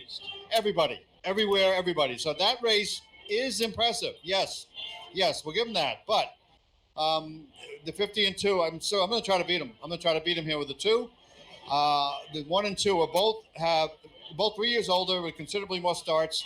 I think that might matter a touch here in a race like this. I want Pine Dream out and after the lead early, and make Mission Accepted work for it. I know my chip is also going to be part of it, so I don't think they're going to be just handing the 3 to lead here. Yeah, and I believe actually the 4 is scratched in here also, so the 4 and 5 are out. I'm actually Pine Dream. If I remember correctly, and forgive me, I don't have lifetime lines in front of me, but just off the top of my head, I believe Pine Dream has some issues getting around a half-mile track. So we'll see if Pine Dream can get through that first turn and get to the front. I believe you're right. Pine Dream will be the one to be reckoned with here. I know my chip, Walter Haynes Jr., comes in from Indiana with this horse. What can you not say? The horse has almost made $1 million, $935,000 lifetime, 39 wins. Has the rail advantage and a lot of gate speed. So I know my chip will definitely be a horse to beat here. Mission Accepted speaks for himself. And then the outside horses, Moonshiner Hanover, no slats for Chris Beaver, one of our top Ohio trotting trainers here in the state. And that horse is coming out of some really nice conditions and open races between Scioto Downs and Meadows, was even in the Great Northeast Open over at Pocono. And I know my chip's record is even more impressive, the 39 for 115 lifetime, when you consider that he's 7 for his last 31. So obviously the percentage was much higher, right around 40% going into his 6-year-old years. That's impressive. And you note the 1 Deep Chip and the 2 Pine Dream, both with Pine Chip blood. Pine Chip was such a good trotter. He raced 25 years ago. He raced in 93 and 94. He didn't race at 2. At 3 and 4. Now he's actually the last horse trotter to race 2 years and be trotter of the year both years. He did it as a 3-year-old and a 4-year-old. Even Muscle Hill didn't do that, and he only raced at 2 and 3. But it's a very hard thing to do. He retired with a time trial mark of 51. He had the 2 of the 3 fastest miles back in '94, and he also sired back-to-back Hambletonian winners in 2001 and 2002 in Scarlet Night and Chip Chip Hooray. So Pine Chip blood, literally a quarter century later, and you have Pine Chip as a figure in the feature here at the Greenville in the 8th race in the Arnie. Yep, and I know my chip is 76 for 115 in the money career, earning those $935,000 the hard way, racing mostly in the overnight circuits and the opens and open handicaps across Indiana and Ohio. Let me give you a little my trivia on the day. Not on the day. One of my notes. I thought Mission Accepted takes his mark on Hambo Day. Now remember, his sire, Man of Many Missions, had a bad Hambo Day. He was a favorite in Hamiltonian in 2011, and then he was actually tiring first over. That was the broadband year, and he made a break and didn't get any money. He was a good horse. He was a 2-year-old Breeders' Crown winner. Got some good, as a stallion, he's got some good ones. This says 9 to 5. You'll see, if he's 9 to 5, there's nothing wrong with that. You won't see that at post time. Rod's all over 9 to 5 here on board. None on Pine Dream.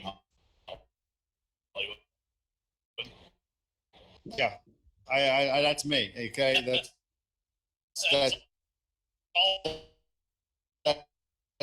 yeah. I am gonna get up. I'm gonna see if I can find Frank or Ray. Oh, he's on the computer. What's the matter? We can't hear him. Okay, and Frank, that would be with the 2 scratches. Obviously, it hurts the value here, but it does look like those inside 3. All right, guys, let us know what you think over there, Mike and Ray. All right, gentlemen, I'll be back, and hopefully, it was good talking to you, and let me head over there and see what they need me for. Thanks, guys. Thanks for joining us. Hello, Wendy. All right.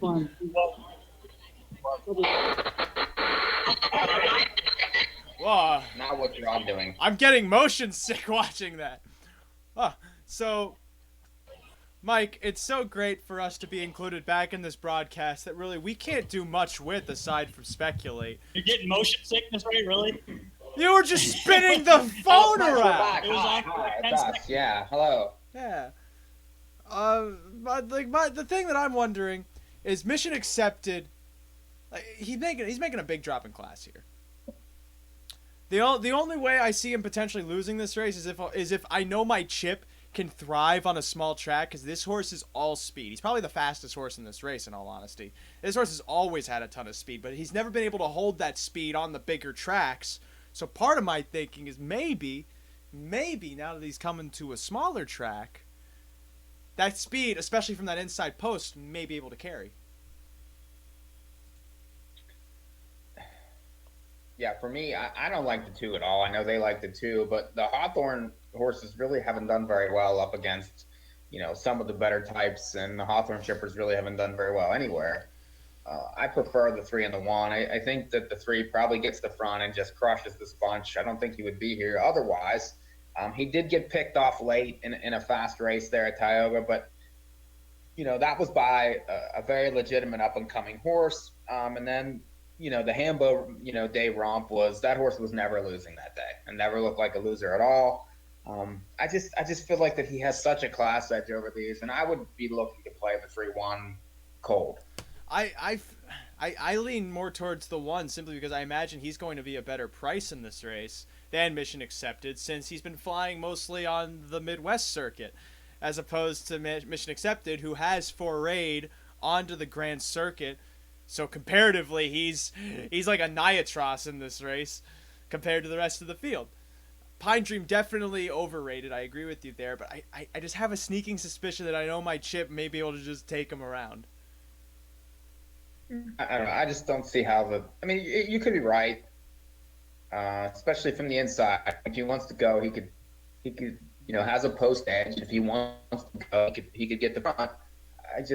Class wise, and the last 2 races for the 1 are a little suspect, whereas the last 2 races for the 3 are probably the best races that he's had for quite a long time. I hate to pick chalk. I feel like that it's 3-1 cold. I don't know. There's nothing wrong with those last 2 races the 1 went. 2 starts back, parked the mile first over for the first 3/4 of the race, and then the next start finished 4th to JL Cruz, to not over, Bridge to Jesse's, all viable trotters. To not over, if you remember, I'm pretty sure he was a Hambletonian eligible back when he was a 3-year-old. JL Cruz, we know, is one of the fastest trotters known to man, although he has not been to form as of late. It's been this year that he's really started to try and regain some semblance of top class. And it's interesting to see that he shipped over to Hoosier for specifically a race over there. Maybe he's prepping for the Centaur Trotting Classic or whatever, the Harrah's Trotting Classic, whatever they're calling that race now. But the horse has speed. Horse has plenty of speed. And the fact that he's here makes me think they have to use it. I don't know. I agree with you that there's nothing wrong with those 2 races, but he didn't finish either mile, and certainly they're not nearly anywhere close to the 2 races that the 3 went the last 2. Yeah, but how is he supposed to finish the mile 2 back? I don't know. He was getting nothing in that race. I agree with you, but he still finished 9th by beating 20 lengths. So He was tired. I do want to show you guys. I do want to show you guys the Helmut Canran Jr. coming up here, right next to us. Here. Got the old fight song playing right now.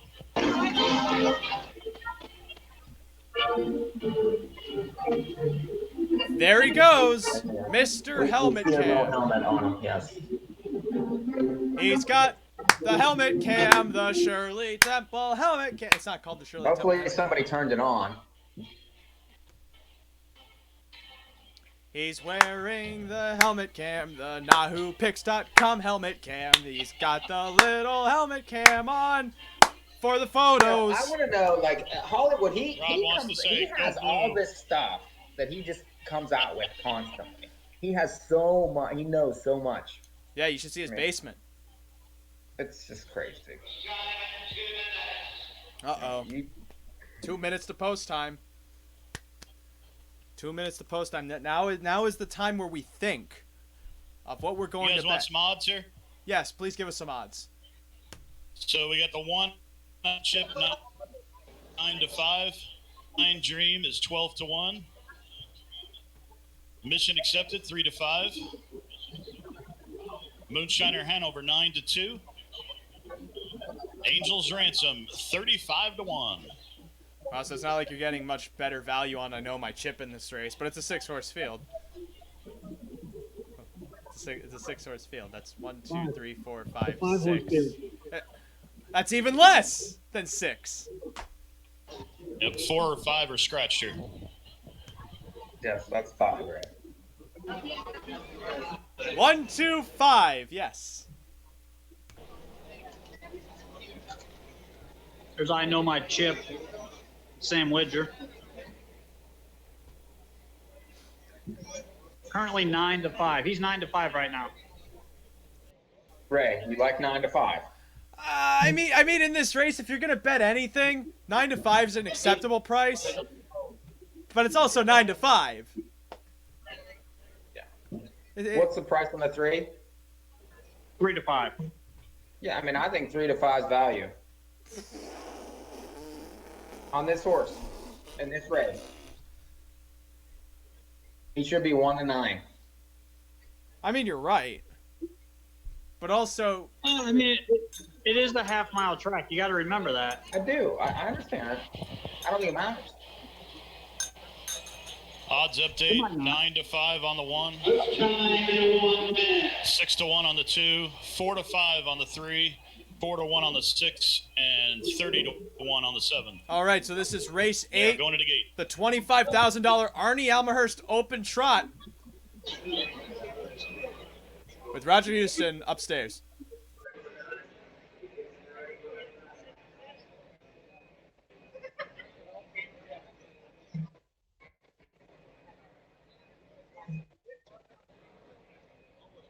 We're just waiting on the drag to get off the track. Taking a sweet time here.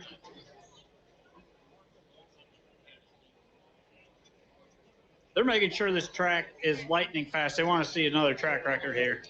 I don't think it's going to be that difficult with these horses. So I don't know if you can see this or not. The track record board over here, right next to that car. All Groove All the Time has the track record for trotters set in 2016, 155 and 2. So that's the time they're looking to beat today. They will beat that. They're not beating it? No, I think they will. We'll find out. They're going to the gate. Starter, Mike Vanderbergen's coming to the gate.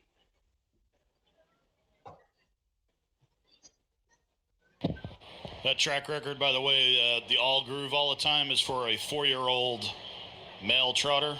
The aged trotting record was broken earlier.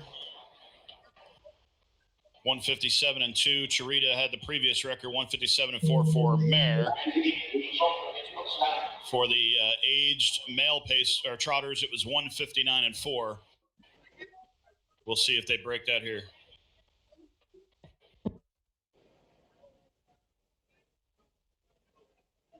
Open the 5. Line it up. For the Arnie Almahurst, $25,000 open trot. This field earned in excess of $3 million in their career. Falling behind the light truck of the starting gate, and here they come.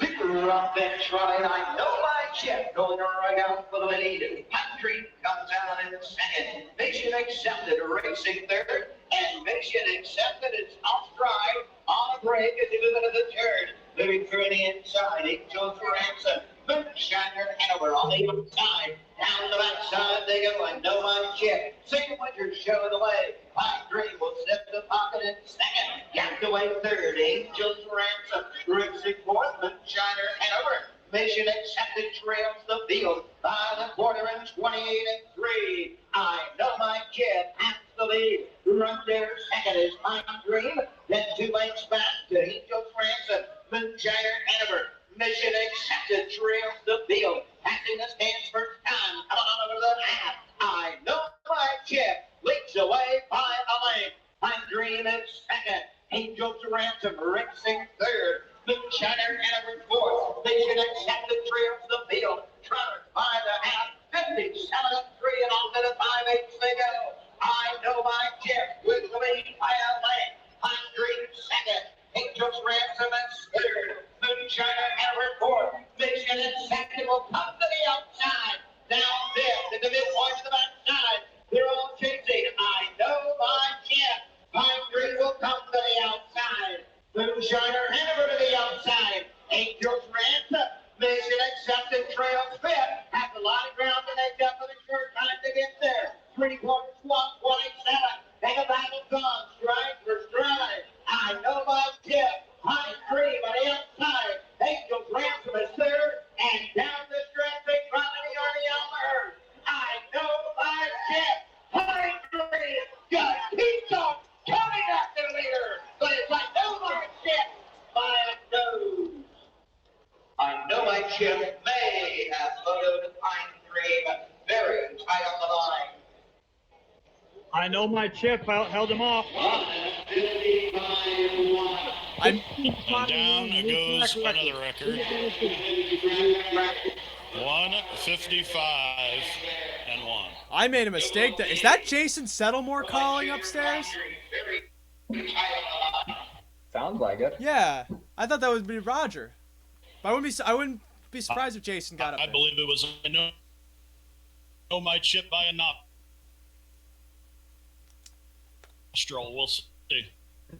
Look like the one got it to me from here. Not that I'm sitting Oh my there. hell.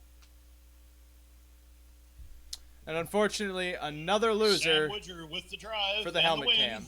in the Arnie Elmerhurst Open Trot. That probably slowed him down. What's the helmet cam? Well, I obviously was wrong there, you know. Yeah. And I conveniently was right. Yes, you were. Good call. 9-5. Not really a fantastic price, but you know the horse always had speed, and it's not like he won decisively. He almost lost. Those were the two. If the big horse broke, those were the two horses, and That's a big if. That is a big if Mission Accepted broke. That's why they race them, though. You know? So they can break. No, just because the outcome is in doubt. You know, if everything was done on paper.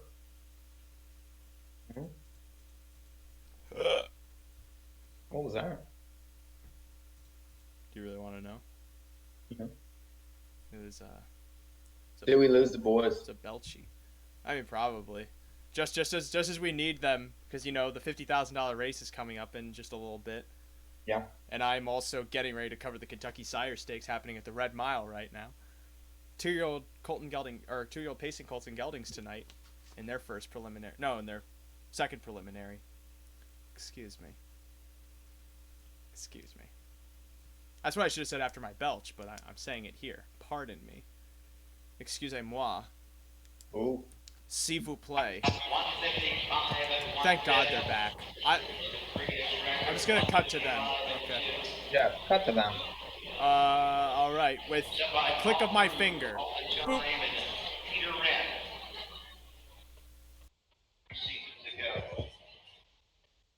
Arnie Elmerhurst, trained right here at the Darke County Fairgrounds. One of the top runners in the country in the late 70s or early 80s. Now what we're seeing here is the wild Kenter Penning. Sam Woodger.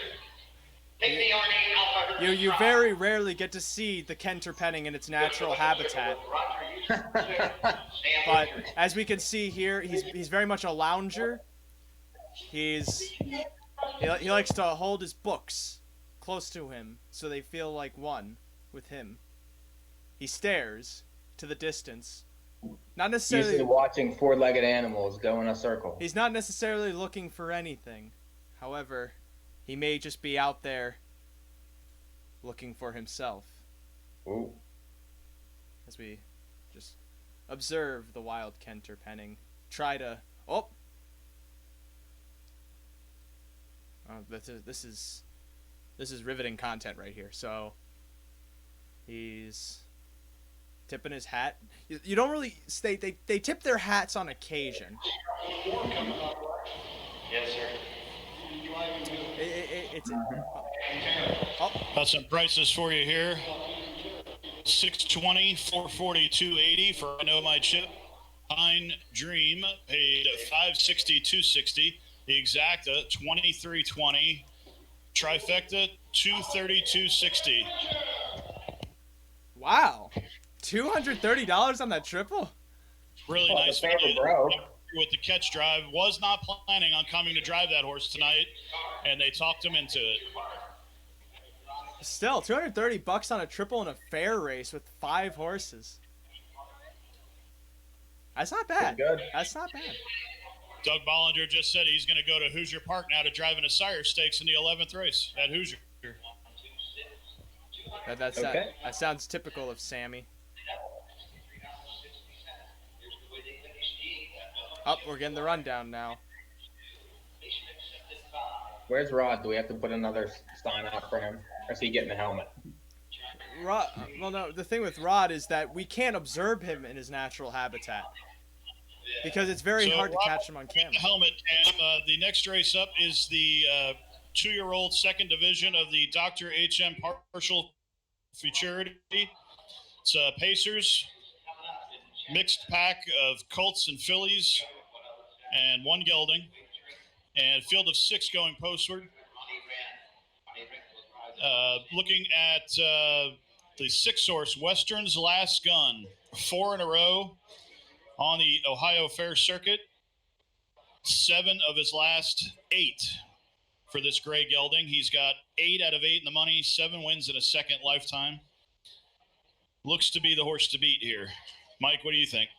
I went to the 2. I think Frisky All Night has a big chance. Only 5 starts, but that last was a pretty fast race there at Scioto as the favorite. Has some fair experience. 2 back at the fair in a quick time, 59-1, which is quicker than most of these have gone. And, Noble drives. He's been hot most of the evening. Inside post, I think he has a big chance for, and a sharp barn too. So all signs point to they're going to try here. Is Ray with us? I can't see. I'm here. I'm here. I'm just looking at the Red Mile where currently the 1 is the 2-1 favorite in this division of Kentucky Sire Stakes. I'm sure there's some fantastic 2-year-olds going, not only in Kentucky, but also in this next race at the Darke County Fair. Of course, the second division, as Ken mentioned, of the Dr. H.M. Partial Memorial. Fraternity, I should say. It's not a memorial, but it kind of is a memorial. 6 horses. Your opening odds on the 6-horse are 1-9, by the way. That seems about right. I just looked down the paper and I saw he's 7 for 8. Yeah, a horse like that seems like he might just go wire to wire unless the 5 decides to party and try and park him out. The likelihood of that, probably very minimal. What's the odds on the 2 there, Ken? Sorry? The 2? Odds on the 2? I'm having really problems hearing you guys over here, so it's not on your end. It's on our end. There's so much noise over What? here. But 4-1 on Frisky All Night. Huh? Thank you. What? Can anyone hear me? I'm stuck in here. Your current odds board is Big Risk Cruiser 50-1, Frisky All Night 4-1, Big Beach 21-1, Royal Rocker 50-1, Money Like It Is 25-1, and Western's Last Gun 1-9. Yeah, 1 to 9 Tyler Smith will seems drive right. the 4, Royal Rocker in here. Tyler Smith drives the 4, Royal Rocker in the 9. That's As an of interesting this line for the 6 on the last time because it looked like he had to battle the entire Their way. driver changes. So I wonder if that took anything out of him. Looks like he went head and head the whole way and still kicked 28 home. So that's a nice line for the 6 on his last race. But he could regress off of that, especially with the 2 on his back now.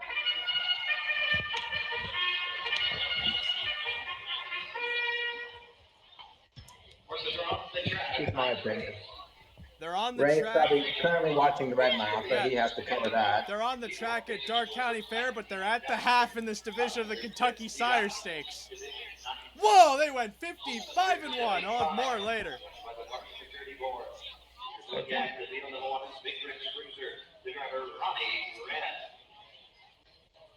Frisky All Night, Dan Noble. 3, Big Beach with Sam Winter. Let's see, what do we got here? 4, Royal Rocker. Drivers changed to Tyler Smith. Tyler Smith the 4, Royal Rocker. Number 5 is Money Like It Did with Jeff Nightsummer. 6, Western's Last Gun. Francisco hit with Sucky. Play show when I'm up at the trombetta. Super backed up. Go to the game 4 minutes. So the horses are on the track, and they just post-paraded in front of the grandstand. Western's Last Gun came by us. Looked pretty good. A little bit on the small side, but, you know, he's a 2-year-old, so still growing. Gun that won the West. Nice hire out of a Western Hanover mare, Western Touch. I still go with the 6, even though I'm eating a little chalk here at 1-5 on the board right now. Frisky All Night Mike is getting off at 3-1 at the moment. I mean, I think that's about what to expect on this one. You know, just with that last line and the connections. You know, some of these other horses, like the 3 and the 4, have been beaten multiple lengths their last 2 starts. You know, the 3 draws well. I mean, the 1 draws well, and you know has been at least around it his last 5. You know, that horse could end up with a trip for 3rd, but I think it's between the 2 and the 6. It's just a matter of can the 6, you know, outlast that 2's late charge, and again, the track has played well from the back. So I think it's a pretty chalky event. For those wondering, at the Red Mile, the 5 horse tried to set the pace the whole way in his career debut, but then his legs got a little runny. So then the horse sitting the pocket won the race. Back to you guys at the Darke County Fair. Ooh. Well, at least we got these Red Mile updates from Ray Catolo. We appreciate those.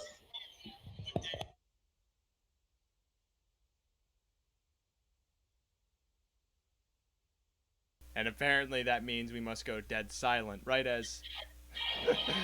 Thanks, Ray. Just went by us again here in front of the grandstand as we await the start. The starter is in position. They haven't called the horses to the gate yet. Money Like It Is came by us looking pretty good. Jeff Nicesonger in the bike.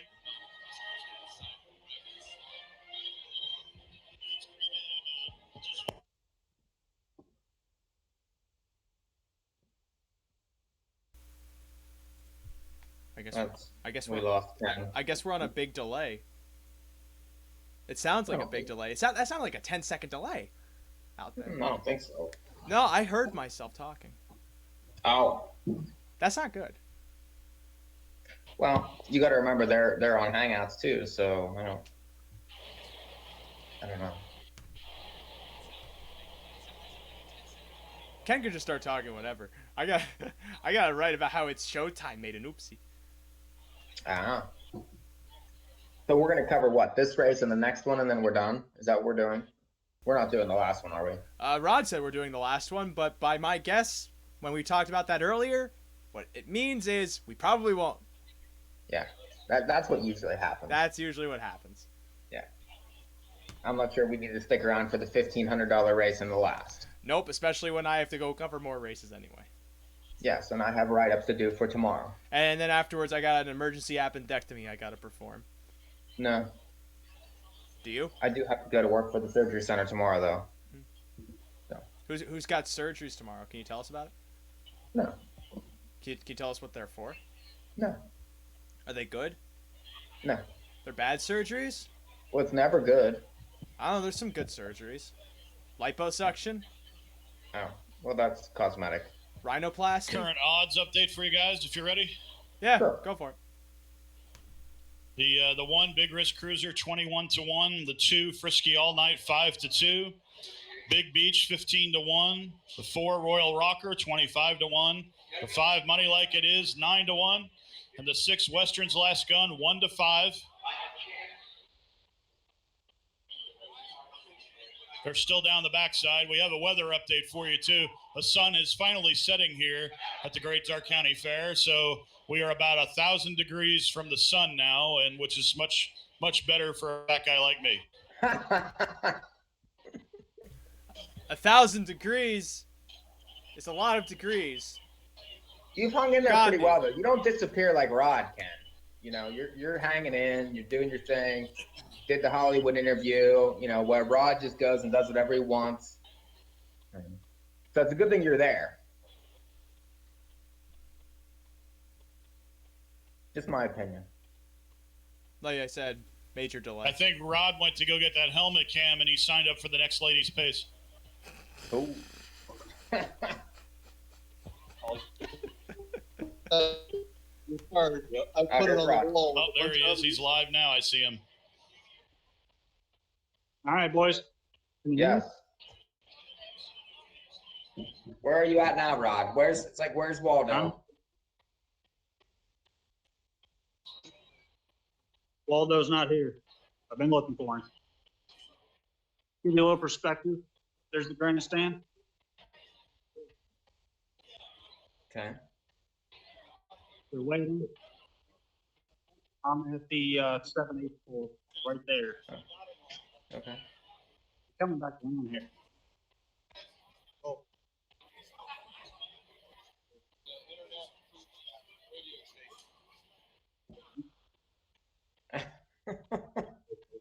You can't see what Ray's doing, so I don't my Facebook.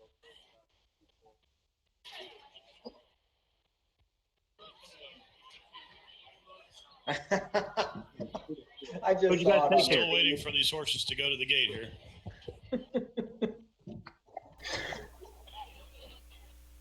Oh, Who my. did you guys take here? 2.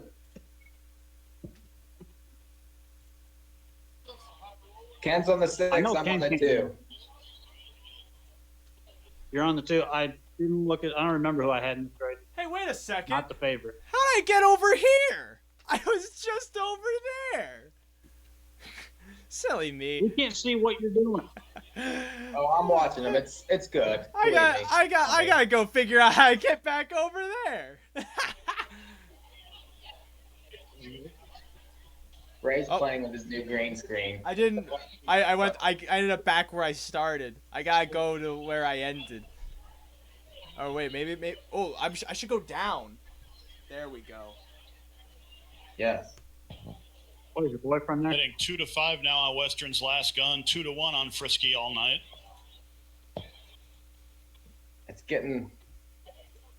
They're getting closer together. I'd rather they drift further apart.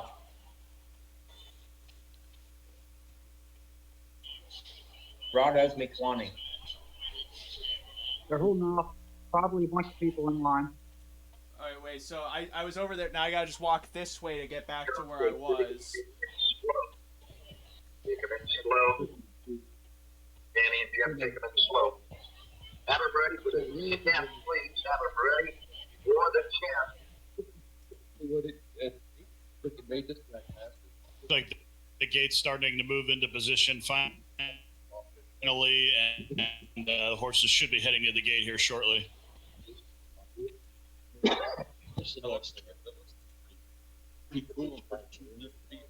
Where'd you go now, Rock? Oh, okay, I'm back. I'm back where I started. Whew. I got worried. You know, I was always told to try and see the world from a different perspective, but this is different.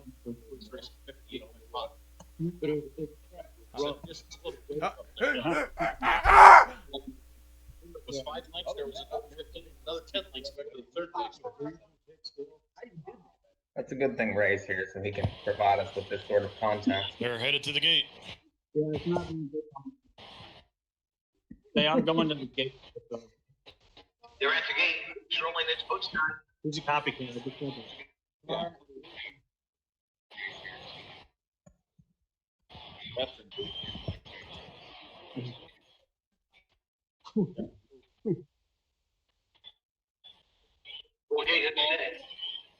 Second division of the Park Security.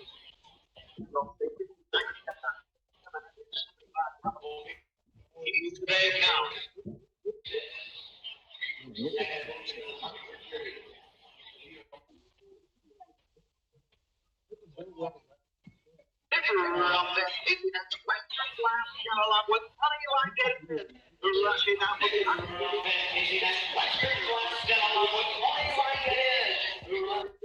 Risky all night. Sounding board. Big Beach will take his seat fifth in the early thriller. Rocker there on the center and straight line. Western Classic Time will guide the lead. Money hits the pocket in. Big British Cruiser right there. They're racing fourth. Frisky all night. 5 lengths off the lead as he move into the turn. 6 Big Beach trailing the field as they race around the turn. Royal Rocker 28 and 2 for the opening quarter. Field of Pacers come past us for the first time and they're in straight alignment. And they're all chasing Western's last gun to the man. Racing second. Money like it 10. Out along the move. Here comes Ronnie Van. Big Grass Cruiser from third, now second on the outside, and coming to the outside, Frisky all night. Big Beach is fifth. Royal Rocker trails 57 and 3 for the half. Into the turn. Frisky all night, off stride. Money like it is. Down the backside they go. Western's last gun with the lead by half a length. Big Grass Cruiser on the outside second. Big Beach racing third and close leading on the leader. Risky all night, racing fourth, racing fifth, Royal Rocker. Money like it is, trails the field. At the 3 quarters, 1 and 26 and 3. Western's last gun has a 2-length lead as they come to the top of the stretch. Come on, boy! Big Grass Cruiser second. Big Grits on the outside third. Down the stretch they come. Western's last gun. Big Grass Cruiser. Big Beach close on the outside. Coming to the line. Western's last gun. Big Grass Cruiser. Big Beach. 57. So there you have it. Western's last gun with the win in the time of 1:57 makes it 5 in a row. 8 wins and 9 starts. Got off at 3-5. Nice bargain here in race 9. Breakers there down the backside, so that kind of scattered the field a little bit. Yeah. And opened it up for Western's last gun. One was good in there too. Got second. What I liked the most was when the horsies came around, you could see the sun setting in the back, and That was really cool. it looked very nice. Yes, I like that. It looked like a summertime breeze. A summertime breeze. Yes. Okay. Oh no! Oh no! We've lost. It's just clicking between us. Oh, I got to Just stop. do it on. Oh, okay. Oh no, we're back on. It's just the machine took control of its. It grew a mind of its own. It was just flipping between both of us. There's 2 more to go there, but we got 1 more for our purposes. I'm thinking. I'm wondering that too. I feel like I just missed this next race from the Red Mile. I did not. No, you're good. 3-5 though. The on next one race is the race. big race. Next, it's the $50,000 Gene Regal Memorial. Which, Yeah. if I know my chip, won that race on the lead, how does Rockin' Speed lose? Well, because Fan of Terror could very easily get the front. I mean, that horse has legit speed. I mean, got the front at Hoosier going 25-3. I realize this isn't Hoosier, but I mean that horse went 120-3 in a possible, with the 2 move, and ended up getting tired in that race. But Rockin' Speed was nowhere near there. I mean, he's the one that ran him into the ground, so they could do that again to each other. Set it up for the one Dancing Yankee. Oh, right. Dancing Yankee, the horse that somehow made like $1.5 million. Almost 2 million. Oh my gosh, that horse has been so sneaky. He's been a sneaky 1.9. Who trained this horse before the Burks got him? Don't know. He's 11 now. But he's won 9 times this year. He won 10 times last year, so he's 9 and 10 to make $200,000. 1,780, 280, and the 3,360. The exacta was $12.80. Dollar superfecta 141.80, trifecta 133.40. And we look ahead now to the Gene Regal Memorial Open, $50,000 purse, the largest fair stakes in North America. Nice. Field of picks. Who do you like, Mike? I like Dancing Yankee. I think that he gets a setup in the race. Rocket Speed and Fan of Terror familiar with each other. They chewed each other up at Hoosier last time. He stands to get a trip. He certainly has the most class in the race, and he gets a setup. So horses like that get setups usually capitalize. I'll try the one Dancing Yankee.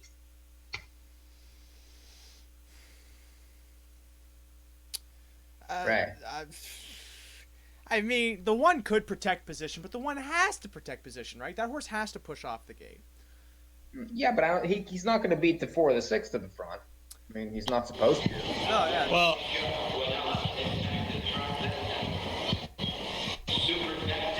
the big one. It's coming up. And he's gone. Oh, now he's back. But then he was gone. Now he's back. Okay. But he's gone. I still... Why is there a horse named Harambe Deo? Talk about beating a dead gorilla. Jesus Christ. Wow. That's a... see, those kind of horses don't age well. Like, what are the thoroughbreds gonna think in like 50 years when Kofifi is in the Hall of Fame? That horse is good. Yeah, but they'll be like, you know why she was named that? Yeah. Because she's really good though. Because you don't talk to me till I've had my morning Kofifi. Oh my god. I hate this sport. Wow. I'm just kidding. I love this sport. Hey boys, so this is the big one here. We got about 8 or 9 minutes to post. They're gonna come right out, and this is field of 6 here. I'm sticking with my guns and going with Rockin' Speed. He's got early speed. He's going to be firing.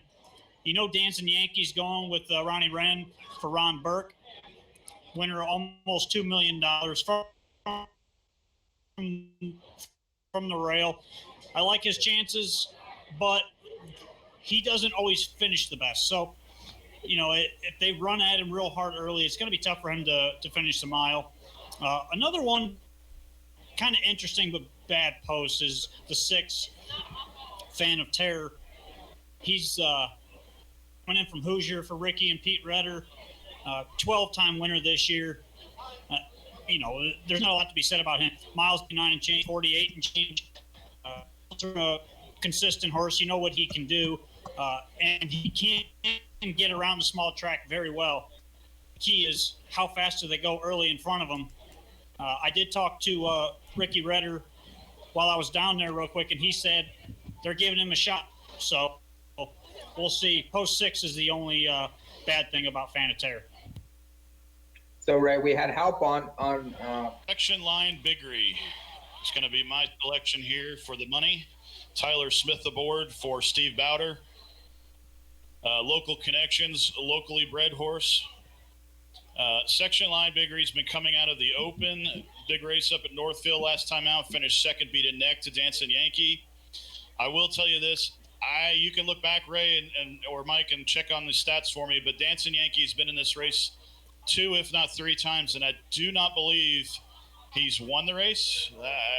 I'm trying to think. I don't think he has won the race. I don't think so either. I think he struggled here a little bit at Greenville.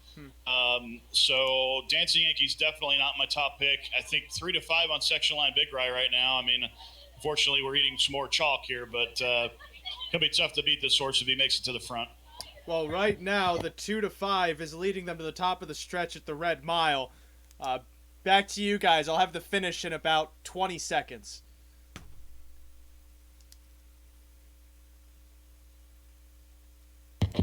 What about 20 seconds? He's watching Red Mile, Rod. Just pay no attention to him. This one is drawing. Well, then we're going to keep talking about this race. Woo! So, right now, the odds board, current odds board, the 1 Dancing Yankee at 5 to 1, the 2 section line Big Ree at 4 to 5. Surprising odds there.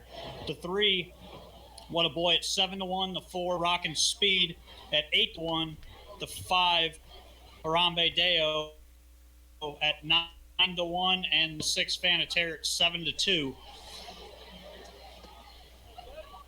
That's even a little bit short on Fanatare, 7 to 2.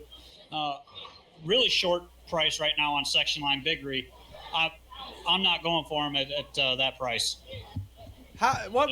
Fan of Terror from post 6 at 2 to 1. I just fathom. I can't. Yeah, fathom that's too short. What too short. odds are Rockin' Speed? You know, Dancing Yankee 6 to 1. I mean, I know he struggled here a little bit, but you got to take the value where it's at, and right now that's where the value is. I think the value is on the 4. Rockin' Speed. He's 8 to 1. Yeah. 10 to 1. He's 10 to 1. Right now, second shot on the board. I don't see this horse. It's for all the horse to be the one to win. Yeah, it could very well be Rockin' Speed. I mean, as long as nobody runs into him in the first turn, like at the Western Fair that night, could very well cross over, grab the lead. Gonna have to take it away from Dancing Yankee, though. We'll see. Mike, where are you at here? I like the 1, but I don't like the fact that you say that he struggled over this track, which is hard to discern from these PPs. But I do think the 6 has a chance, just because I think that he's capable and is probably quicker than anything else in the race if he wants to go. But a speed duel could develop, and that's the problem for me. But I do think he's very quick. He has 12 wins so far this year. He's been racing at the top level all year. And he does have the outside post. So if he wants to go, I mean, he could get left out there. But I'm the 1 in the 6.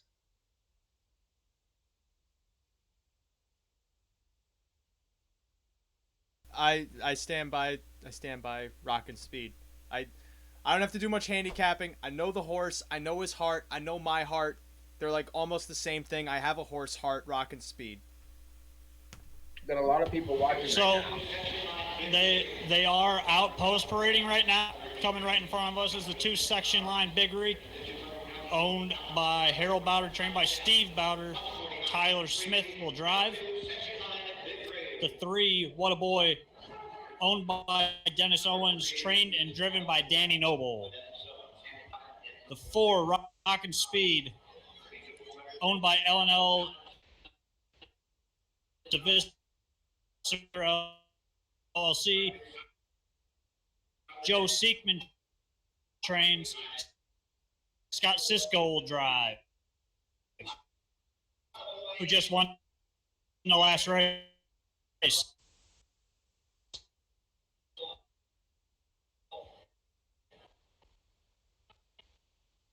And Rod's a little frozen. The 5 Harao, owned by Dale, driven by, who is driving? Sam Widger will drive the 6 Fanatare. Rod, switch over to your phone. Field of 6 going for 50 G's. Bang, bang. Did you hear me? And I did happen to look up Dancing Yankee last year had post He did 3. not hear you. Ended up second last year off a trip, got away 4th. So the rail will help Dancing Yankee tonight. The previous start in 2017 had the 6 hole, so really had no shot. Tried to leave, got parked a mile. So we'll see what the rail does here for Dancing Yankee. 2-1. He's 5-1 right now. Oh, excuse me, looking at the wrong one. 5-1. So current odds board: the 1 Dancing Yankees 5-1, the 2 section line Biggery is 8-5, the 3 What a Boy is 5-1, the 4 Rockin' Speed is 6-1, the 5 Harambe Deo 8-1, and the 6 Fan of Terror 5-2. Mike, do you see value on anything right now? For me, value on the 1 for sure, especially with that post, with his class, with a possible setup blooming. Definite value on the 1. Rockin' Speed. Rockin' Speed. Rockin' Speed. I gotta tell you, the Speed. value that I'm seeing is, and Ken and I are on the same page here. The value right now is on the 1 Dancing Yankee, 5-1. I mean, from the rail, he's got the early speed. He's going to be firing very hard. I wouldn't be surprised to see like a 27-second first quarter here with Rockin' Speed trying to leave and possibly Fan of Terror trying to leave. Ronnie keeping it pretty quiet post parade, which is unusual for him. So nobody really scoring hard, but all horses look good in the post parade, so that is a good sign. The lights just came on here at Darke County Fair. The lights are on, and there's a lot of people. Is that because it's getting dark? Pack stand. Is that because it's packed. getting Very dark? packed. I think it's because it's getting dark. That's why they put the lights on. Back to you guys. Oh, they're not done. Great call, Ray. Thank you for that. Well, As I keep trying to get Rod to switch over to his phone, I don't know what he was saying. because you can't hear us. This is going to be a good one. We got about 2 minutes to post here, 2 to 3 minutes to post. So I'm going to turn it back over to Ken here. Yeah, we're going to send go back to Zach the Pop and play some money to win on the 1. We'll see what happens here with Dancing Yankee. 5-1 on the board. Section line Biggery 7-5. Tyler Smith in the bike, looking to take the Gene Regal Memorial Pace for $50,000. It's going to be a tussle. They're going to go fast. Can we get the track 151-4? Swing City back in 2017. It's a beautiful night. Perfect track, weird weather. We've had multiple tracks here this week. 1 today, I believe, if not 2 today. So we look forward here to this big race. Ray, are you still watching Red Mile, or are you with us? I just wrote the recap to the first division. I was about to start the second, but we're like 8 minutes away from the third division of Kentucky Sire Stakes over there. I'm still here. I told you from the start, Rockin' Speed. There's no reason that Rockin' Speed should not win this race unless there's a reason I don't know about. 10-1 is a ridiculous price on him. He's faster than all of them. Rockin' Speed. Good day. He hasn't liked to win so much lately, though, Ray. Does that bother you? No, because look at the miles he's putting in. Last time was parked to a 52 half. The start before that, just toss that race completely. I hate that race. He lost to the 2 by 3.5 lengths. Yeah, but you know what the 2 did? The 2 on that day had a big breakfast, but I heard today he didn't have any breakfast. So the horse is going to come up light. Okay. I just don't envision any trip that the 4 wins the race. The 4 can go wire to wire. The 2 hook wheels in the first turn. The 4 can go wire to wire if he so chooses to. No, not happening. No. Ray, I'm going to have to disagree with you on the wire to wire by the 4. It's going to be super, super tough to cut that corner over Dancing Yankee leaving out of there from the rail. And the 2. like I said, I'm always climbing a mountain. I can never reach the top of it. Always climbing. Always climbing. You know what? This is even a mountain. This is just hiding. There's no mountain at all. Zero mountain. I do have to say, Ray, is you've done very well with your screen tonight, with all your little props and everything else. I mean, it's allowed you a lot of latitude. Well, now there's also a push pin just sitting on my floor somewhere that I have to. What'd you do? Just tear it down? Yeah, because like I said, I'm always climbing a mountain. Up there goes the other one. I'm just always climbing a mountain, but there's no mountain here. It's just hiding. It's hiding the place where I live, the place where I sleep, the place where I breathe, and the place where I will die. Where's the big auk head? It's at the other studio. Oh. I didn't bring it back here. Got an odds update Go. for you guys. Dancing Yankee is now 2-1. Section Line Big Ride 2-1.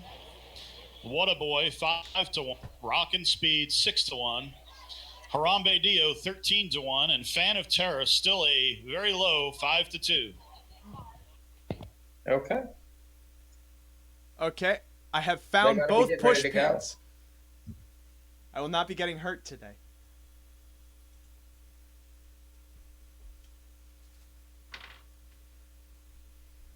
And Rod is probably standing in line at the window. We got to be getting close. Yeah, it's getting dark. County Fair. Check that. It'd be nice if Rod would switch to his phone so we had a better signal. But no one listens to me. You're a signal. No.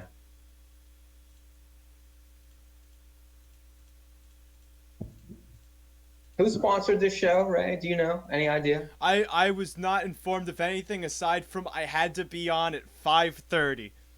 Oh.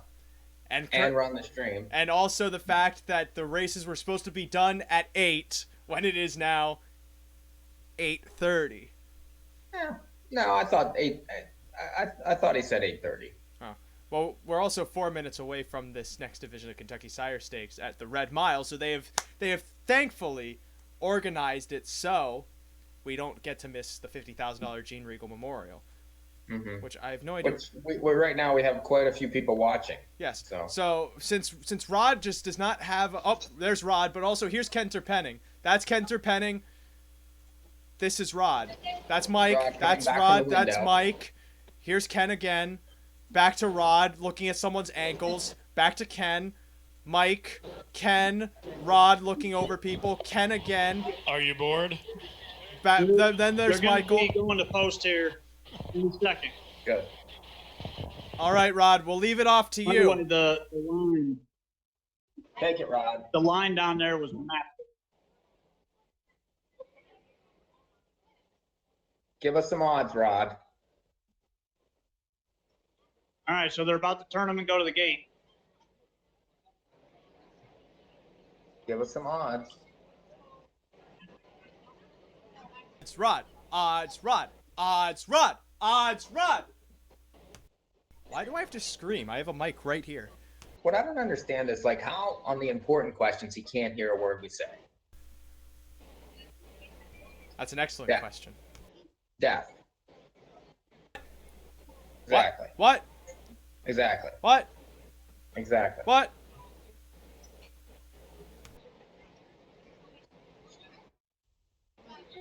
Let's just be quiet and appreciate the darkness that is the Darke County Fair. Yes. Looks like it's going to be a minute before they get to the They're gate. They're coming to the gate now. The gate's moving into position. Update Update on the odds: 9-5 on the 1, 5-2 on the 2, 5-1 on the 3, 7-1 on the 4, 11-1 on the 5, 3-1 on the 6. Fan of Terror. They are headed to the gate. Darker has come into the gate.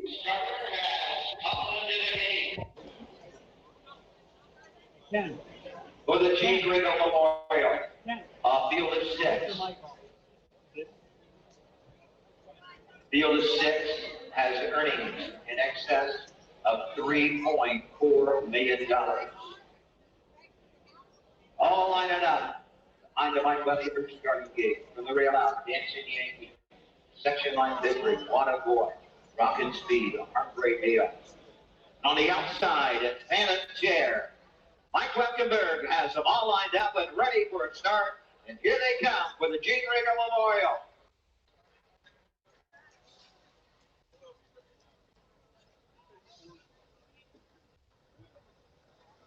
Big rock man facing Dancing Yankee for the lead. Water Boy to the outside. Section line victory will tap to the inside. Rockin' Speed comes out in fourth. Heartbreak Deal fifth. Yearly Trigger. Phantom Chair at the opening. Down the backside, they go Dancing Yankee and Ronnie Ram lead the way. Water Boy, pocket up and get the 2-hole trip. That's your breakers up 2 to 3. Section line victory third. Rockin' Speed fourth. Heartbreak Deal fifth. And Phantom Chair trails the field. He's only 7 lengths off the lead as he rips by the quarter at 27-2. Around the turn, Dancing Yankee finally. Here comes Tyler Smith. Section line victory committee first up. Now third on the outside. Rocket Speed will pick up that together. Into the lane first time, coming to the half. Up on the outside. Section line victory to the front. Dancing Yankees second. Rocket Speed third. Very fourth. What a boy to the inside. Andre Dale fifth. And there's stacked up second over. 5 lengths off the lead. 55-3 to the 5 lengths they go. Down the backside. Section line victory has the lead. Racing second. Dancing Yankee on the outside. Rocket Speed third. Here comes Sam Winter and Phantom Chair. Now fifth. Now fourth on the outside. Into the far turn. Section line victory takes the field by 3/4. 123 and 4. Around the final turn. Dancing Yankee right there third. On the outside. Rocket Speed and Phantom Chair. Down the stretch they come in the Regal. Section line victory. Dancing Yankee on the outside second. Through the lane, final 16. Section line victory. And Tyler Smith takes the Regal. Water Boy home second. Dancing Yankee third. Very tight for fourth. 152 and 1. Who was second there? Big Mile, 152 and 1. Section line Biggery. Dancing Yankee, Ronnie Wren Jr. pulls off the rail, pulls out of the pocket at the top of the stretch, and gives up position and ends up third. Gets beat by What a Boy for second. It was a good race. When Dancing Yankee let him go coming to the half, I knew he wasn't winning at that point. Right. He just couldn't hang him out there. They were going enough. I mean, and when they came by here, Tyler Smith looked like he had his hands full. For sure. 55 a half, 55 and change to the half. I forgot what they got the 3 quarters in, but it was huge. And that horse is just on fire. Would you believe 2 years ago, I had a horse that beat this horse in a mini series or a series over at Miami Valley in a non-winners at 2. What the hell happened? He got claimed. That horse's name was Panchanted Tiki Room. Yeah, right. Right now, there's something interesting happening at the Red Mile. The wings of the gate opened, and then they closed, and now the car's moving backwards. This is entertaining. That means somebody didn't turn. But back to here.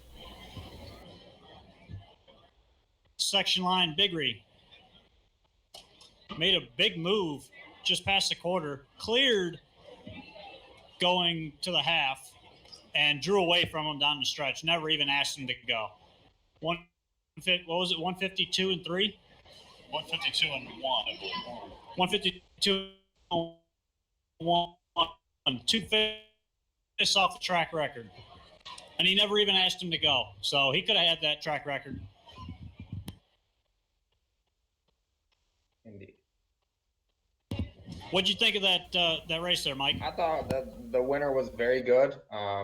Really never in doubt, never looked a loser from here. And I think the money was very indicative. The early money on the horse, and the horse was bet throughout against a lot of heavy hitters in here.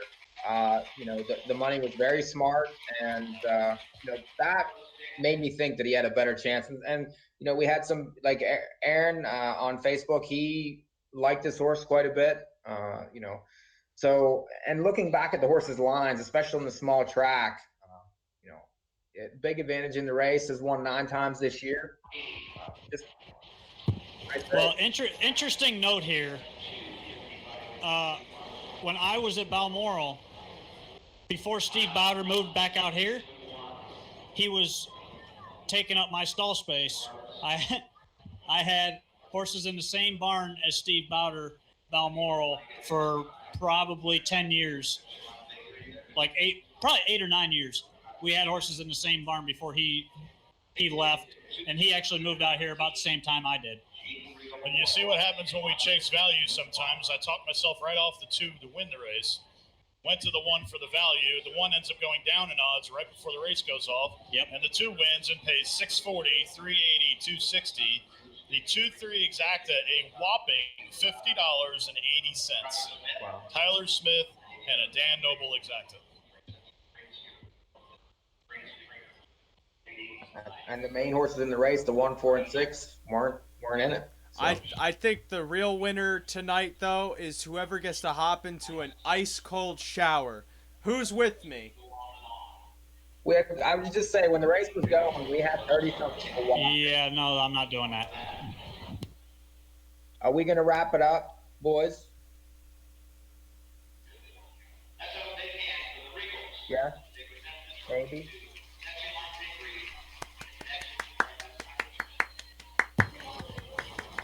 So you can see the winner's circle presentation there on our feed, on our camera. To the right of the big head. To the left of the big head. Yeah. I tried to get that big ass head out of there, but didn't work. But I got to tell you, after that race that everybody would just take off, no, they're still here. We got one more race. 1,000 this year. 6 claimer.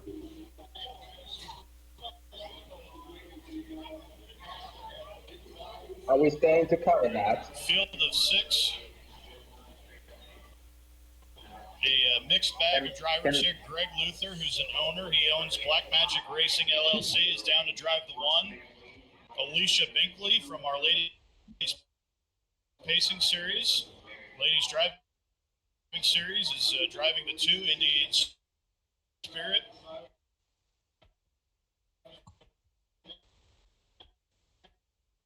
Meet with several wins. Doc's Bonanza, Barry Dawson, and Rose Run Ultimate. Tyler Smith looking to close out the card with a win here in the 11th.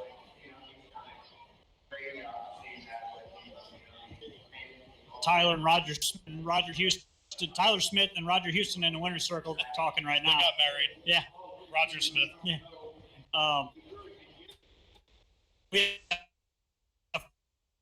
For this the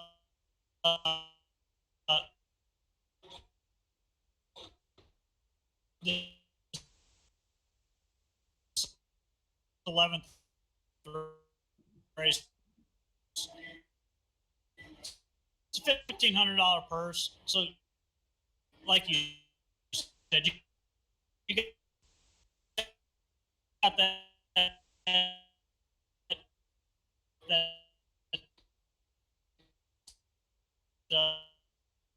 mixed bag. Rod, I have to tell you, if you can hear me, the feed is awful on your end. We can't hear a word you're saying, and we're probably going to wrap the show. And Rod, we're also unfortunately going to have to suspend you for not picking enough winners. It's not my decision. It's a corporate decision. I have no control over it. I fought for you. I really did, but I can't. It's the powers that be. Oh, They turned the Wi-Fi off on us. well, it looks like Chris Page just won this race at the Red Mile. 50-4. So they turned the Wi-Fi off on us. I don't know why, but it just ended my call out of nowhere. But anyway, Yeah, That was Mike Wilder, actually. it was awful, by the way. The last couple minutes of the laptop feed were terrible. I kept trying to tell you, switch to your phone. Did you hear well, we me? couldn't hear you. Yeah, I know that. I said, Rod, we're gonna wrap the show. Like, the big race is over. It's time to wrap the show. Okay. Then for Kenter Penning, me, Bang Bang, we'll see you guys next week.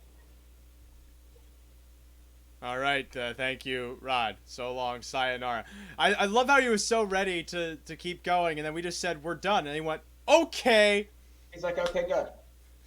Yeah, listen, anybody else is watching, NAHUPicks.com, Woodbine, Aces, Meadowlands when they race, Western Fair, Rosecroft coming up very soon with our man Russ. Yes, most of the tracks that all of America cares about covered.